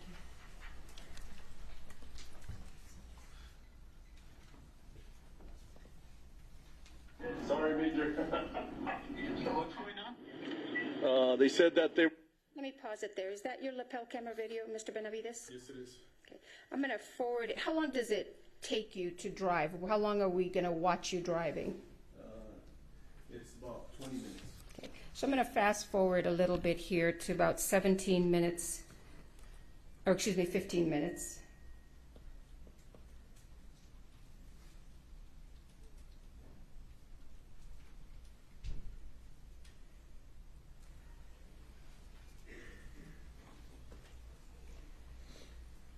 Going to be en route to Bonanza Creek. Hey, I got one shot in the chest. One shot in the chest, and one shot in the chest, and another shot in the stomach. So you have 2 victims up there? 2 victims. Are you still driving? I am still driving, yes. Now, I've fast forwarded to 15 minutes and 59 seconds. Have you arrived on scene yet? Yes, I could see the makeshift church right in front of me. We're going to secure the film and all the crew members. Why did you say you're going to secure the film and all the crew members? Pretty much common sense. I'm not on scene yet, but I'm trying to picture everything that was going on, and maybe the film caught it. I don't know. Can you describe for the members of the jury, when you're pulling up to this church, what does it look like? How many people are you actually seeing? So this scene was probably the biggest scene I've been to. There was people everywhere. I had medics running in and out. From what I saw from the back of the church, there was medics going to their vehicles, grabbing items, and there was just people everywhere. As in people, I mean, I couldn't distinguish who it was. It was actors, it was film personnel, bystander. I didn't know, but there was a lot of people there. Do you know if some of those, if those people were people who worked on the set? Yes, you could distinguish them. They had a lot of sunblock on, a lot of hats, big hats for the sun. So that's pretty much how I noticed that. Okay. Cool. Thanks. I have like 200 people out here, so. Alrighty, I'll see if. Yes, I already called for them. All right.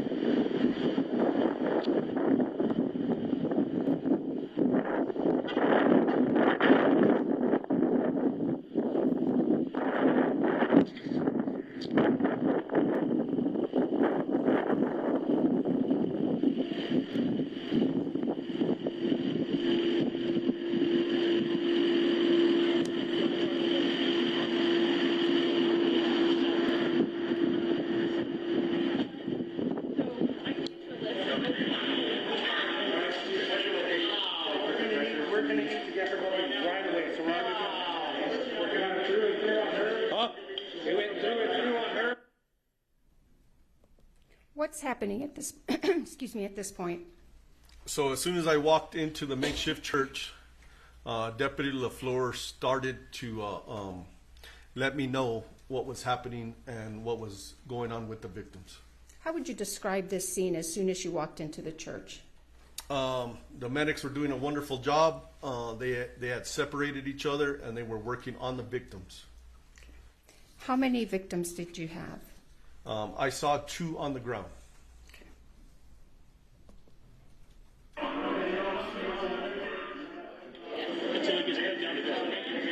Corporal, I need you to know who's in charge. Everybody stops what they're doing right now. This is a crime scene. Yeah. Why did you say this was a crime scene? Because we had 2 victims, Halyna and Joel, fighting for their life on the ground. And it wasn't natural. This is a movie set. And it was now a crime scene. We had to figure out what happened. So what directives are you giving the other deputies? So I'm letting them know I let Corporal Aldaleta know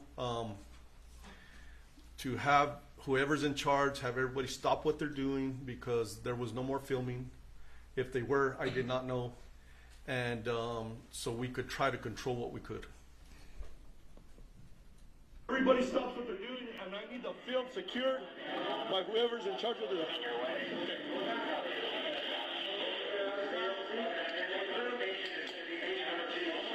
Electric back, can I pull these guys down, get them the hell with a helicopter?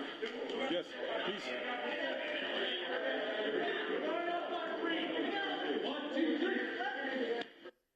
Did you ask for anything else when you were out there speaking with those people? Yes, I asked who was in charge to help me out, and then I asked Corporal Aldaleta to start taking pictures. Did you ask for anything else? Not that I recall.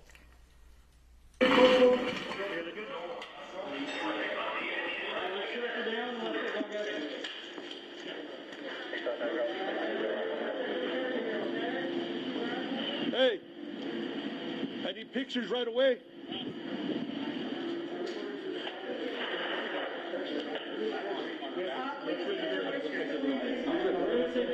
Where's the props guy? Why did you ask for pictures? I have my lapel on, which captures a lot, but the pictures would capture detailed that's on the floor that you can't really tell from my lapel. And you just said that you asked for the props guy. Why did you ask for the props guy? I work security for in the sheriff's office at movie sets. The props guy is the guy that does the little stuff with sound effects or whatever. But I asked for the props guy because I needed to find out where the gun was. Why was it important to find out where the gun was? Because I didn't need the gun going off or getting used again on somebody else. And did you find the gun? I had somebody, yes, I did find the gun. Where did you find the gun? Hannah Gutierrez had the gun walking out of the movie set. And who did you understand Hannah Gutierrez to be? She was the armorer. Props guy out. I'm sorry, no, you have a job? We need to make sure that they... Yes, they're taking care of business. Yes. What else do you need there, Chief? Where's my radio? It's just here. There, thank you. They cleared the gun. Where is it? You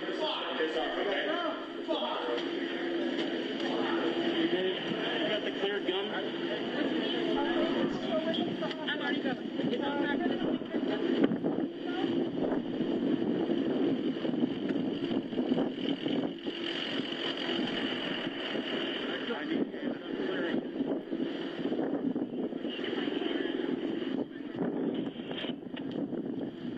Where is it? Where are you going at this point? I'm being directed by a gentleman, I assume who is a person in charge, to look for the gun. And did you find it? I did not find it there. There's one there and there's one there. There's none of them. Okay. I need to know where it is.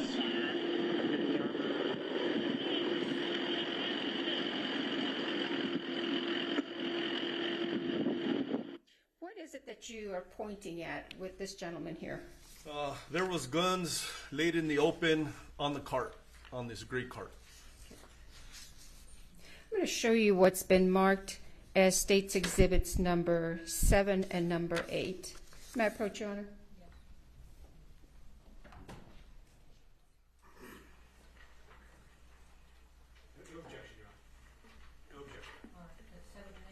Yes, Your Honor. I would move into evidence 7 and 8, but I'll publish it in a second. I'm going to finish the video. Okay. Thank you, Your Honor.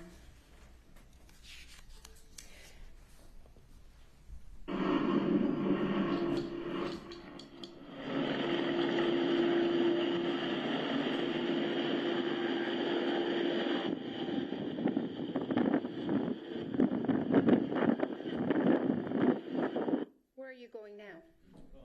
Trying to look for the armor. You're in charge, ma'am? I need to know where the gun's at right now. Bro, armor, I need to know where the guns are at. There, go ahead, right there.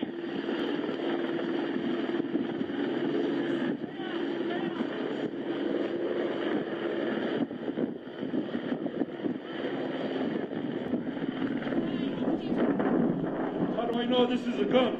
That's the gun. Okay.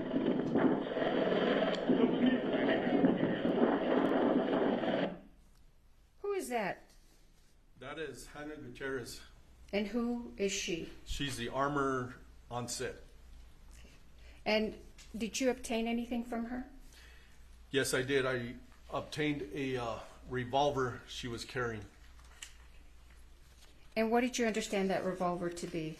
To be the revolver that shot the projectile into these two victims. May I have a minute, Your Honor, to bring up Exhibit 6?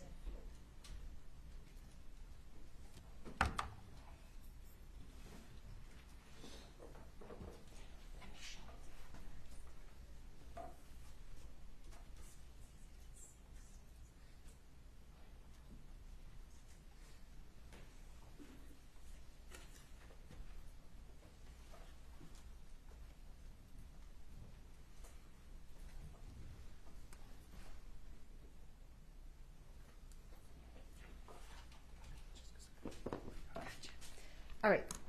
State's Exhibit 6 is going to be handed to you, Mr. Benavides.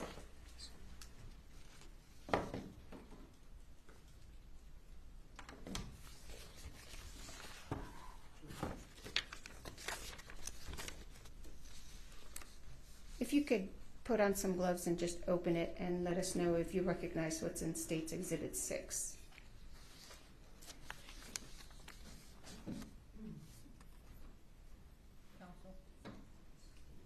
Yes, sir. I have a question from one of the witnesses that cannot see the time.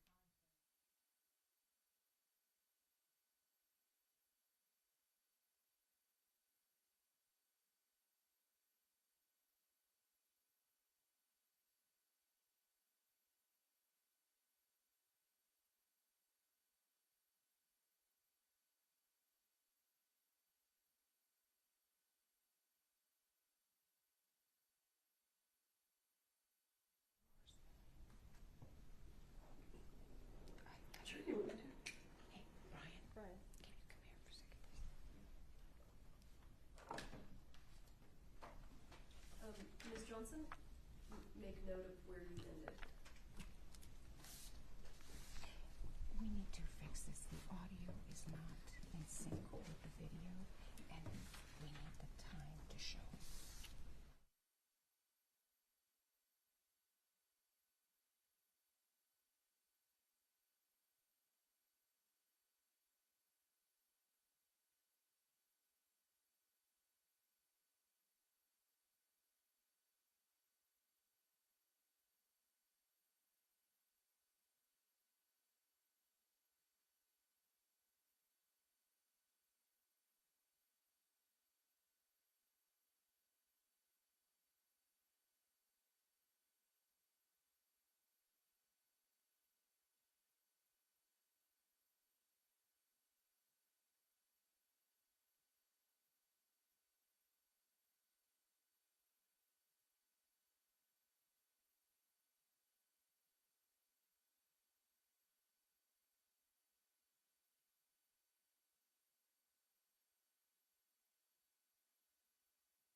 Correct me if I'm misstating, the video does not have the time of day on it, so they're going to elicit that from the witness, okay?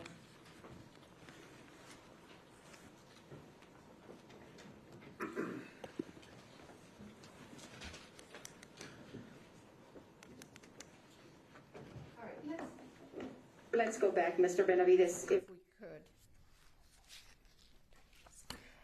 Do you recall approximately what time it was when you actually arrived on scene? It was 2:20, 2:30. Do you have a specific recollection of the time or not? I do not. Would reviewing the CAD refresh your memory? Yes, it would. May I approach, Your Honor? I'm going to show you what's been marked as defendants and admitted DX8T.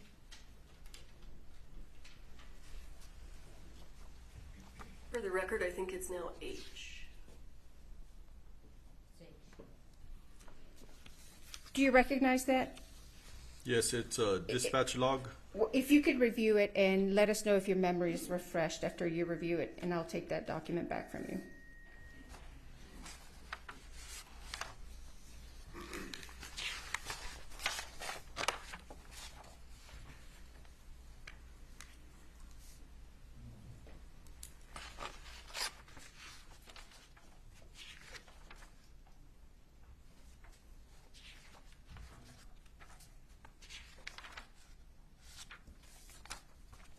Yes. Your memory is refreshed? Yes. All right, if I can take that one.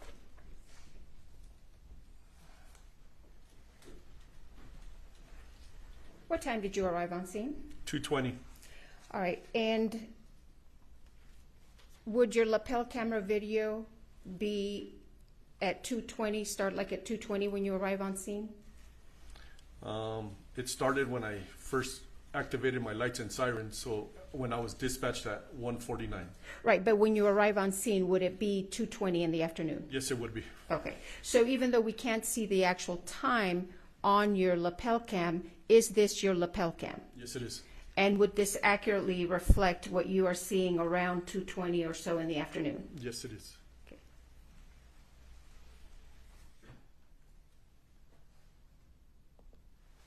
How do I know this is a gun? That's the gun. Okay. And so you had testified earlier that this woman with the multicolored hair was the armorer, and she gave you the gun. Yes.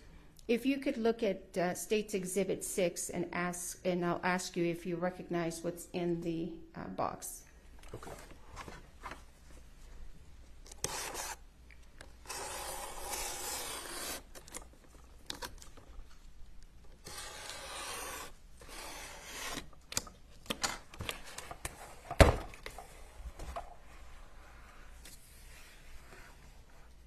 Do you recognize State's Exhibit 6? Yes, I do. What is it? It is the gun that Halyna Gutierrez, the armorer, handed to me. Now, what did you do with this gun once she handed it to you? I took custody of it from her, and I walked it over to the passenger side of my unit, my marked sheriff's unit. What did you do with it once you walked over to the marked sheriff's unit? I put it in the front seat, and I locked it. I'm going to show you what's been marked as State's Exhibit 13.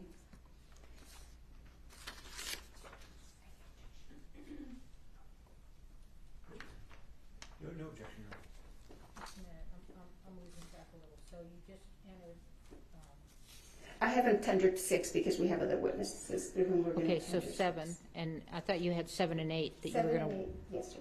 Haven't published yet. Okay, but okay, those were admitted. Now you're doing 13. 13. Okay.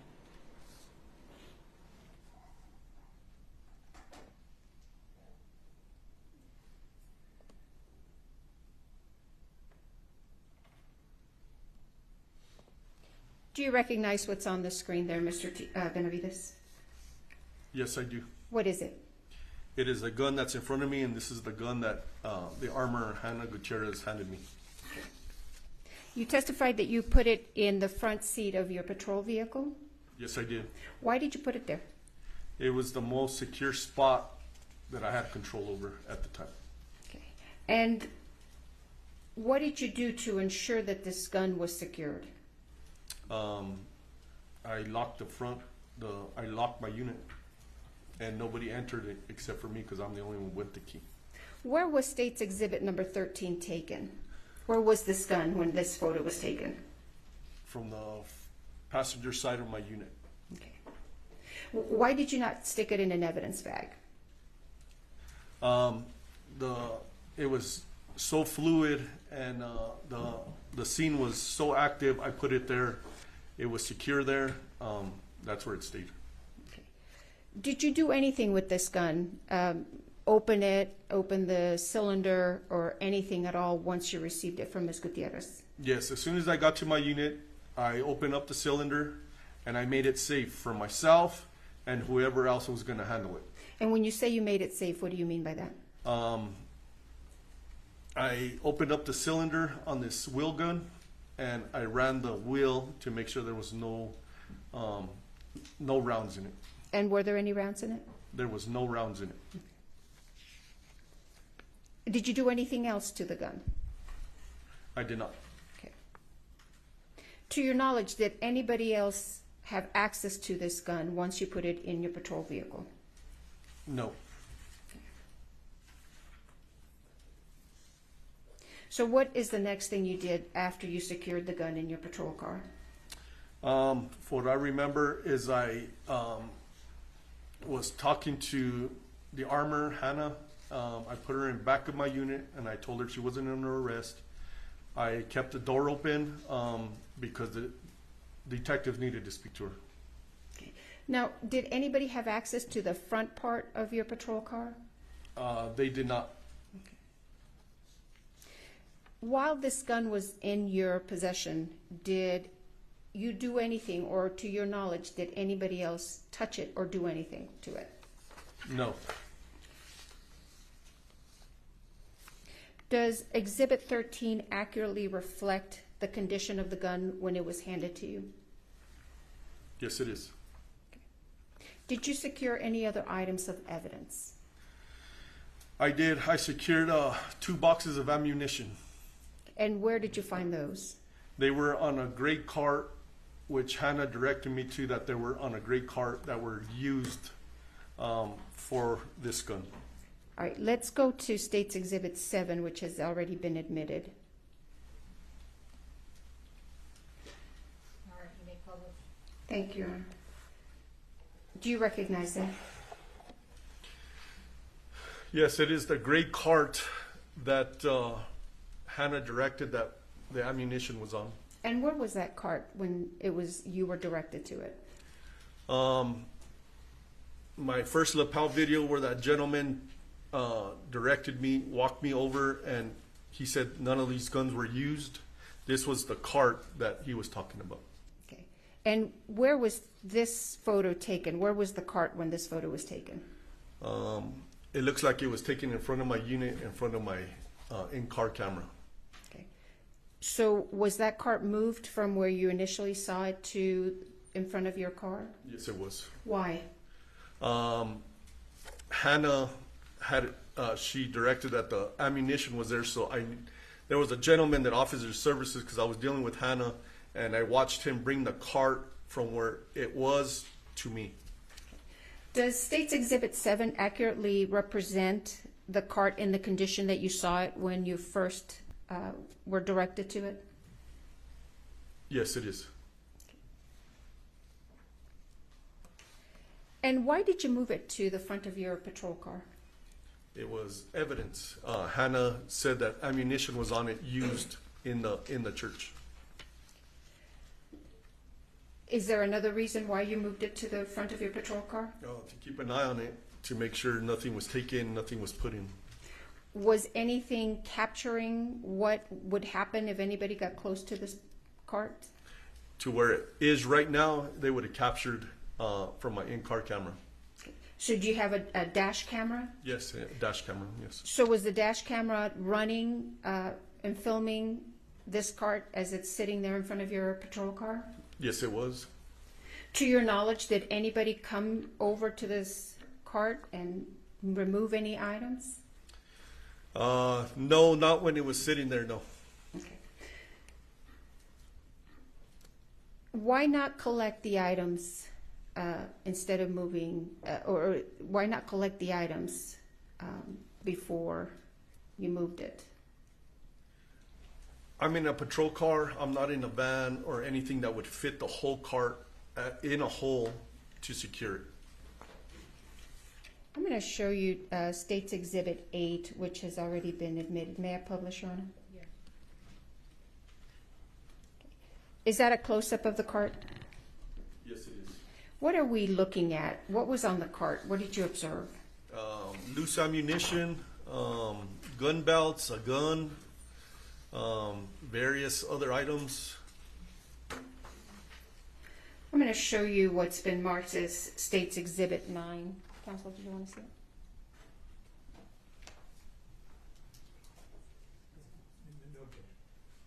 No objection.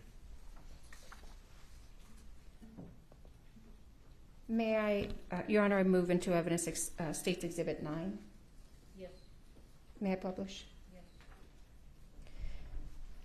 Do you recognize that? State's Exhibit 9. Yes, I do. What is it? It is a wheel gun. Is there anything else that you see there? There's car keys, there's loose ammunition. Okay. And is this on the cart that we just saw? Yes, it is. And again, what did you do to preserve this evidence? Like I said, I kept it in front of my unit for my dash cam to capture if it got tampered with. Now, was there a perimeter established on this scene? Yes, we did. We did a perimeter of yellow crime scene tape, and we tried to preserve everything that was in the church and everything that was out, as in film. Is that what we saw, the yellow tape around the cart? Yes, it is. Okay. And to your knowledge, were people allowed into the area that was enclosed or encased by that yellow tape? People were not, unless you were a deputy. And who came and collected this evidence? Do you know? I believe our crime scene tech, Marissa Popple. You testified that you observed some rounds. I'm going to show you what's been marked as State's Exhibit 10. No objection. You're on. May I publish on? Yes. I move into evidence State's Exhibit 10. Yes, you may publish. Do you recognize those two rounds that we see there? Yes, How do you recognize them? they were on the cart. Did you touch them in any way or remove them from the cart? I did not. Now, you told us you also seized some boxes of ammunition. Yes, I did. And where did you take those from? I took those physically from the cart. I'm going to show you what's been marked as State's Exhibits 11 and 12. No objection. Your Honor, the State would move into evidence State's Exhibits 11 and 12. Admitted, you may publish. Thank you. What are we seeing here on State's Exhibit 11? That is the front driver's seat of my marked sheriff's unit, and there are two white boxes on my seat. And where did you get those boxes from? I physically took them from the cart, from the gray cart. Why did you take those from the gray cart? Those were the two boxes that Halyna Gutierrez, the armor, told me that were used. Did you see what was inside those boxes? I assume there were bullets. Why remove just those boxes and not the other stuff on the cart? The armor, Hannah, she pointed those out, and those were the ammunition used for the gun.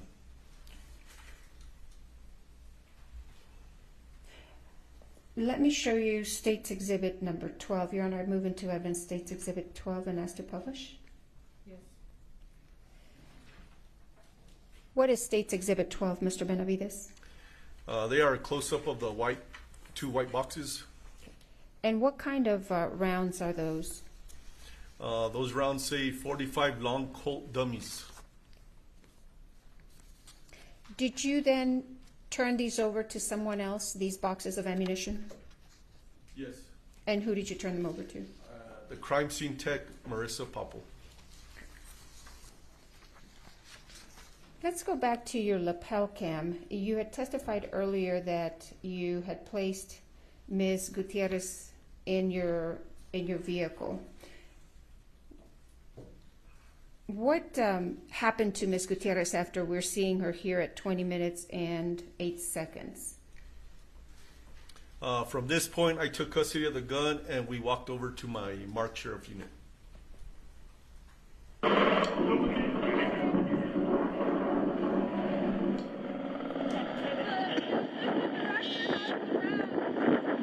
I'm sorry, pause it there. This was the wrong copy.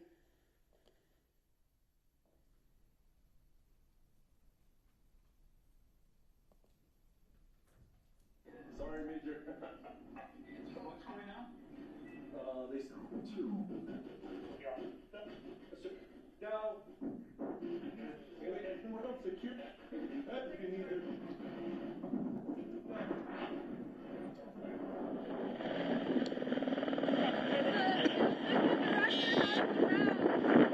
Where are they at?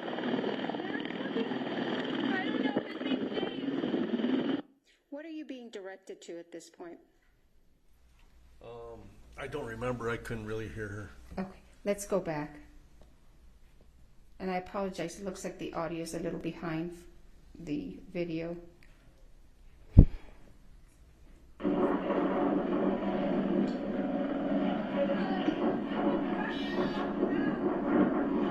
Where are they at?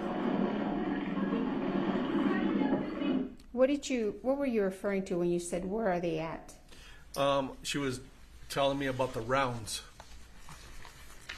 And where are you headed at this point at 20 minutes and 16 seconds? That is my unit that I'm looking at right in front of me.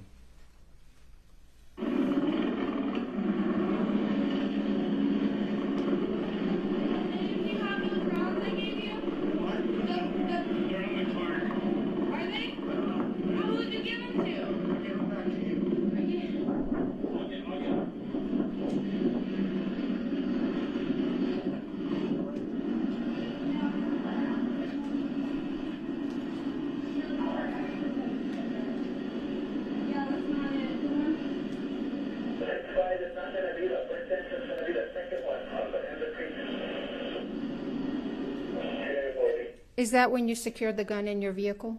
That is the front of my unit on the passenger side. Yes, it is.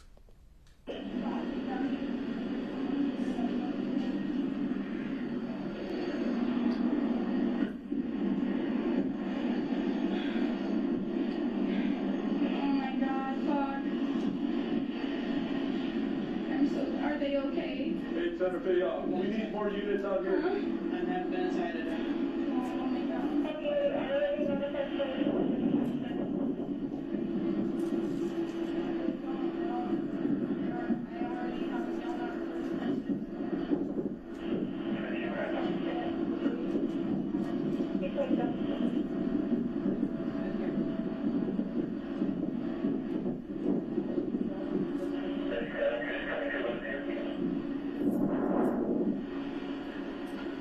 What is happening right now?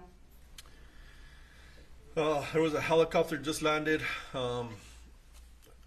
Hannah's there on my right-hand side, and I'm watching the guy on the cart. Okay.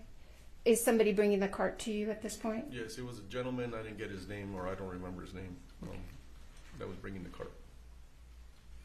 Your Honor, did you want us to approach?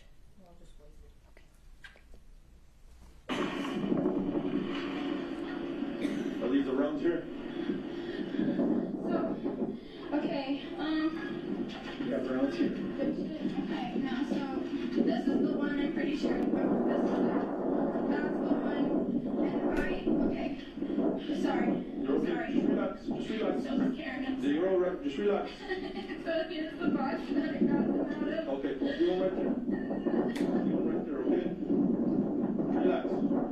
I just need you to... What's happening right here?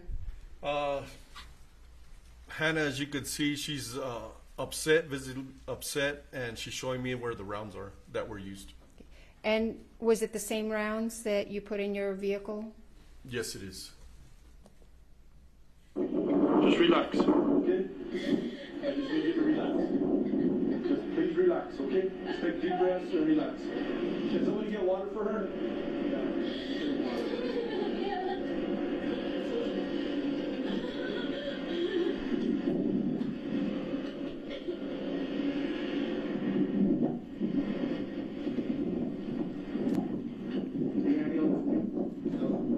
No, the helicopter's here for her. Yeah, the helicopter's here for her. Where the fuck are these entry wounds? Is she okay? What other involvement did you have in this investigation, Mr. Benavides? That's all the involvement was, just trying to control the scene and taking care of Hannah and taking care of the evidence. How long were you out there at the Bonanza Creek Ranch? I didn't leave until about 8:30 that night, so about 6 hours. May I have a moment, Your Honor?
Mr. Benavides, do you know where the gun was from the time of the shooting of Ms. Hutchins and Mr. Souza to the time that it was given to you by Ms. Gutierrez?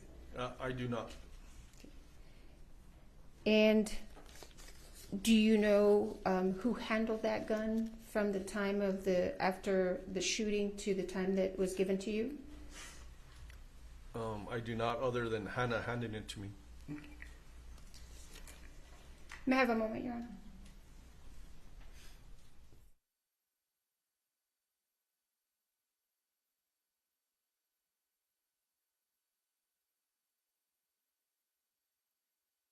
Thank you, Mr. Benavides, and you can take those gloves off unless you want to keep them on.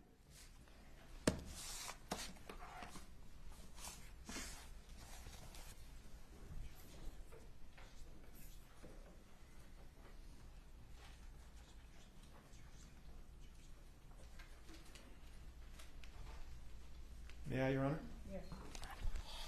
Good afternoon, sir. Good afternoon. You know, when you get to this scene, you can hear yourself yelling in the lapel, "Where's the prop person?" Right? Correct. And when you get to the cart that we looked at, I think it's State's Exhibit 7, and if we could publish that when we can in a moment. But fair to say that the cart was sort of disorderly, right? Oh, it was a mess. Okay. And you don't know whether anybody moved anything before you got there, right? I do not. Okay. And you didn't see Sarah Zachary, the prop master, there, correct? No. I don't know who that is. And so when you first get to the prop cart, you eventually sort of leave it and go back to going to deal with other things, right? Well, the gentleman that was there, he told me that the gun wasn't there. There was a lot of guns on that. There was a couple of guns on that cart, but he told me I have to take him for his word because I wasn't there. He told me that the gun used in the church was not there. Right, but there was, and you anticipated, there were other guns on that. That is correct. Okay. And you left those firearms and you left them there and you went to do what you did next, right? Correct. Okay. And, you know, in a typical homicide scene, right, you probably wouldn't be walking away from all sorts of, you know, firearms, but this was a movie set, right? That is correct.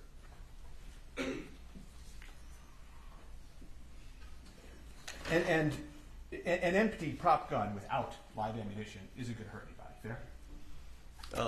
I do not know, but... Objection mischaracterizes the evidence. I mean, other than if you drop the empty gun on your toe or something, an empty gun, a completely empty gun, isn't going to hurt anybody, true? A complete, yeah, of course. Right, so I think you fixed it. Sustained and you fixed it. You know, and then you go back to the armorer, and she hands you the firearm, right? Yes, they direct me to the armorer because I didn't know who the armorer was, and they directed me to her, and I asked her, "Is this the gun?" And she said yes. And I can see you're wearing gloves as you're taking out the exhibit today. Right? You've got purple gloves on? Yes, sir. Okay. I don't think you have to keep them on, by the way, if you don't want to keep them on. I didn't know if you wanted to see the gun or not. No, Okay. I don't have to see it right now. But the reason I'm asking this is, and I don't think you talked about this in direct, but the day you took the gun, you weren't wearing gloves, right? That is correct. Okay.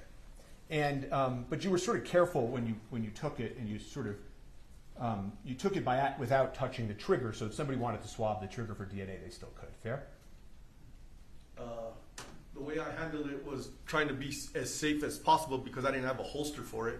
So I was trying to hold it so I didn't pull the trigger because I didn't know if it was empty or loaded or not. And because you handled it that way, also somebody could have swabbed the trigger for DNA, right? I guess so, yes.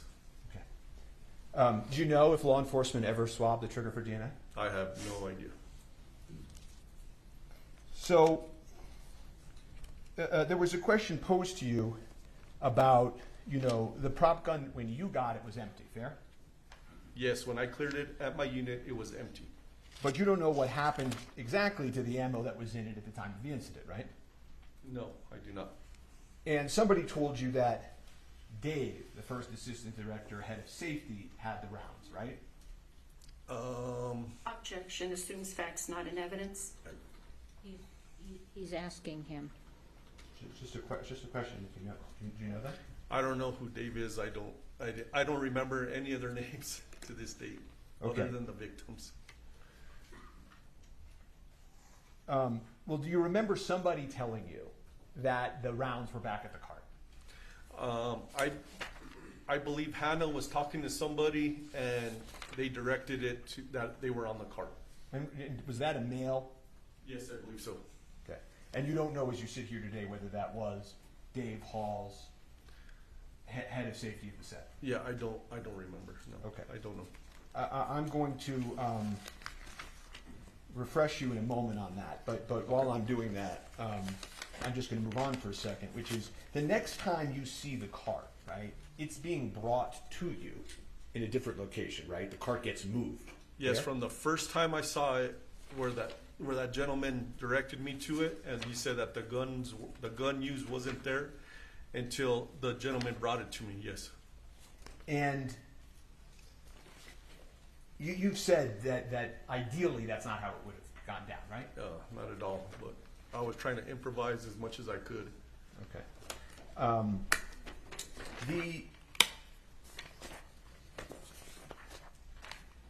There were eventually, when you get the prop cart back, the sort of third viewing of the prop cart, there was ammunition on top of the cart. Fair? Yes, and that's what I saw when I first saw it. And you saw it again when the cart came back, right? Correct.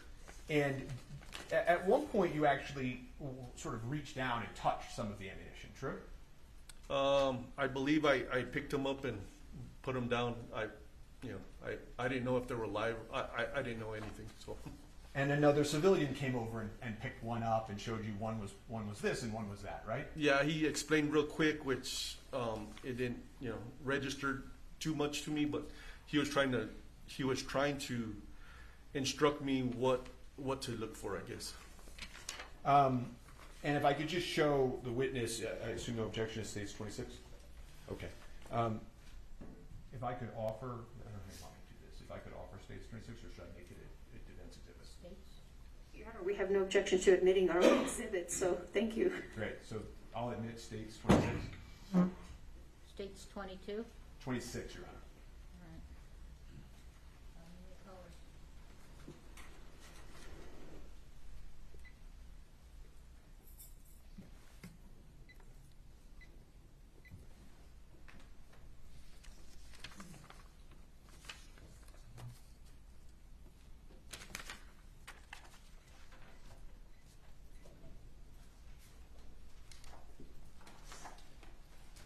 See that on your screen, sir? Yes, I do. And if you look sort of in the middle section, the 2 and 2, the 2 and the 2. Oh yes. Okay. Can you tell which ones are dummies and lives by looking at them? I do not. We can take that down. Where was the backup? You know, you're talking about a lot in direct about how, you know, this happens and that happens, and I'm just sort of curious, where was backup? Backup is in... That's in more, you know, reinforcements, sir, so that you didn't have to try to manage all of this. So that day I had 7 deputies, including myself, on duty here in Santa Fe County. I had Deputy LeFleur was a swing shift deputy, so he was coming into work. I believe he lives somewhere in Albuquerque, and he was coming into work when the call came in. And it was myself and the corporal who were available at the time. So there was only 3 of us, and the rest were northern part of the county and the eastern part of the county and the southern part of the county. And you called backups for the state police, right? I did. And they, that request for backup was denied by supervisors, correct? As if I remember correctly, yes. Or they didn't have. I don't remember if they said they didn't have enough, or they didn't have availability, or the supervisor just said no. Didn't the supervisor say that they believed this would likely be unfounded and it was probably an accident? Objection, Your Honor. Hearsay and assumes facts not in evidence. It's a proper question, obviously, because I'm asking why the backup didn't come in if he knows that.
Strike that question and answer, and he can rephrase. Thank you. Sure. Thank you. When I say strike, that means disregard the question and the answer. Thank you. You called for the state police and they didn't come, right? Yes. And that would have been your supervisor's call, not yours, correct? My supervisor? No. Yeah, I'm asking. No. Whether or not that request went to the states? No. That wouldn't have been your supervisor's call? That wouldn't have been my supervisor's call, no. Did you make that call direct? I asked dispatch to talk to state police to see if they could send people to help me with the scene. Okay. The perimeter that you talked about did not include the prop truck, correct? Yeah, I didn't know what any of that was. I was just trying to take care of what happened in the church. Right. So, but just so that then it's clear for the members of the jury, you later learned that that cart that we're looking at rolls up and goes into a prop truck that housed the rest of the firearms and ammunition. Objection, right? speculation. If he knows. I did not know that. I did not. No, I know you did. I know you're saying you didn't know that then. I'm saying you did become aware later that there was a prop truck, right? Objection, hearsay, and speculation.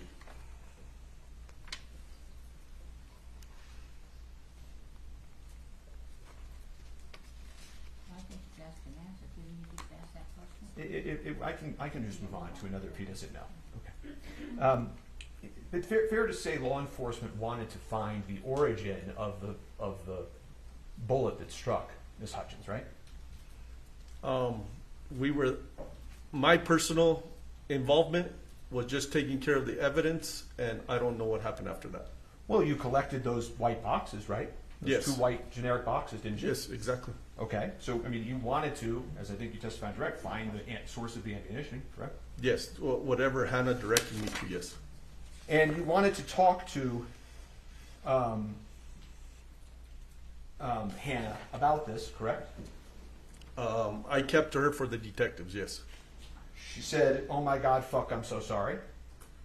I did hear that on my lapel, yes. Okay. Everyone's been yelling at her. I did hear that in my lapel. And you placed her in the police car, right? In the back of my patrol car, yes. Right. Nobody placed Mr. Baldwin in a police car, correct? Objection relevance. Correct? Correct. Now, you know, when you're at the scene talking to witnesses, which you can hear yourself doing on that lapel, you know, you're letting witnesses give you information. Fair? Yes. You're not, you know, trying to put words in their mouth, right? No. You're not cutting them off, right? I probably did some of them, but I try to listen to them, yes. Well, you're trying to look at the facts and circumstances and trying to figure out whether or not a crime occurred or whether this was an accident. Fair? All I was trying to do was preserve the evidence for the detectives. That's all I was trying to do. And you understood that the detectives were trying to rule out that it was a crime, correct? Objection speculation. Overruled. He can ask if he understood that or not. You understood from meeting with the detectives that they were trying to figure out and rule out if this was a crime. Well, that's our main function, is to see if there was a crime committed or not. So you agree with me, right? That's our main function as law enforcement, yes. Okay. You don't know how the live bullet got on the movie set? I do not. You don't know why the armor loaded into the prop gun. She didn't tell you that. No, I do not. And you don't know why the first AD failed to detect it? The what? The first assistant director, that guy Dave. Oh, I do not. I don't. Okay. And you still work for the Santa Fe Sheriff's Office? Do I still work? No, I'm retired. You've retired. Okay.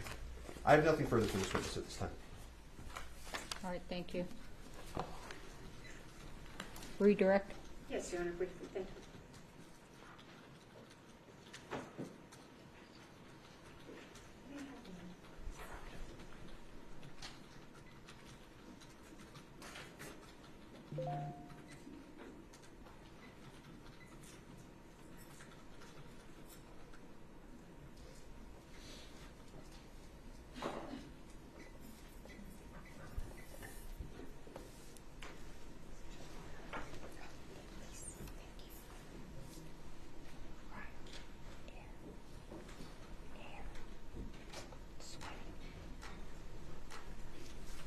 Mr. Benavides, you were shown State's Exhibit 26 on cross-examination. Do you know where those rounds that we see on 26 came from? I do not.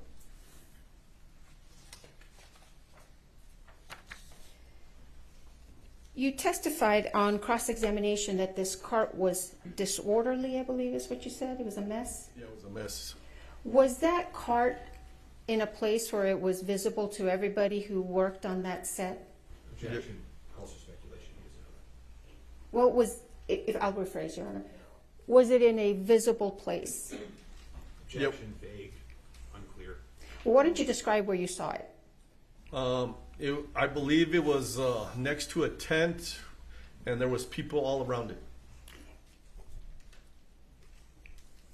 Now, you were asked a question about leaving the cart, this prop cart, unattended. Did you leave it unattended where anybody would come and be able to remove and take things off it? When I took custody, when I saw the gentleman bringing it Yes, to sir. front of my unit, Yes, it sir. stayed right there, and nobody messed with it. No. Now, you were shown photos of the, let me show you State's Exhibit number 7, if I may.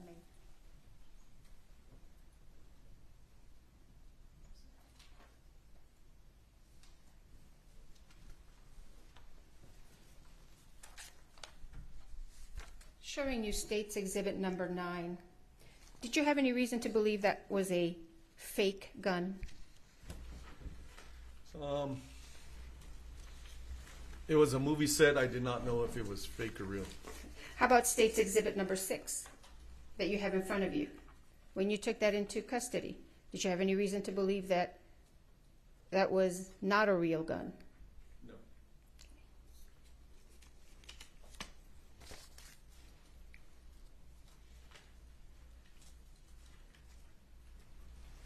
Did you have any involvement in this prop truck that you were asked about? No. At the time, I didn't know anything about a prop truck.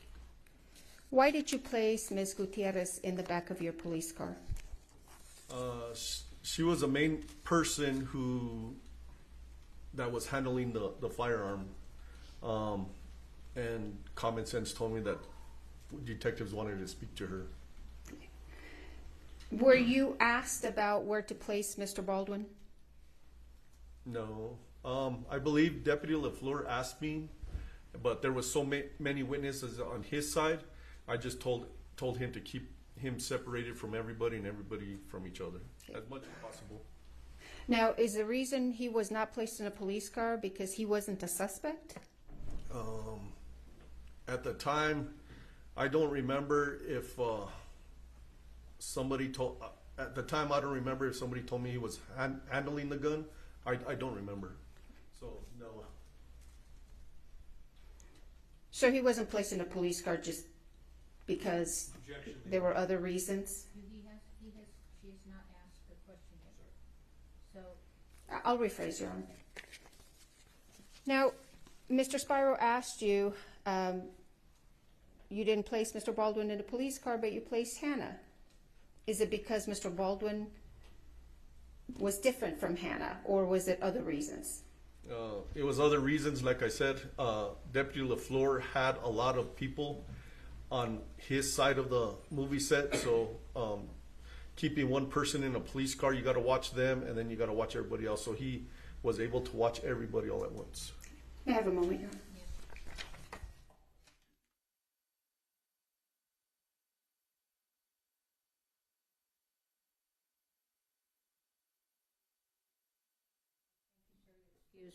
all right, we're going to take our bathroom break. We'll be back at 3:15. Please don't talk among yourselves or anyone else about the evidence received here in court. We are in recess.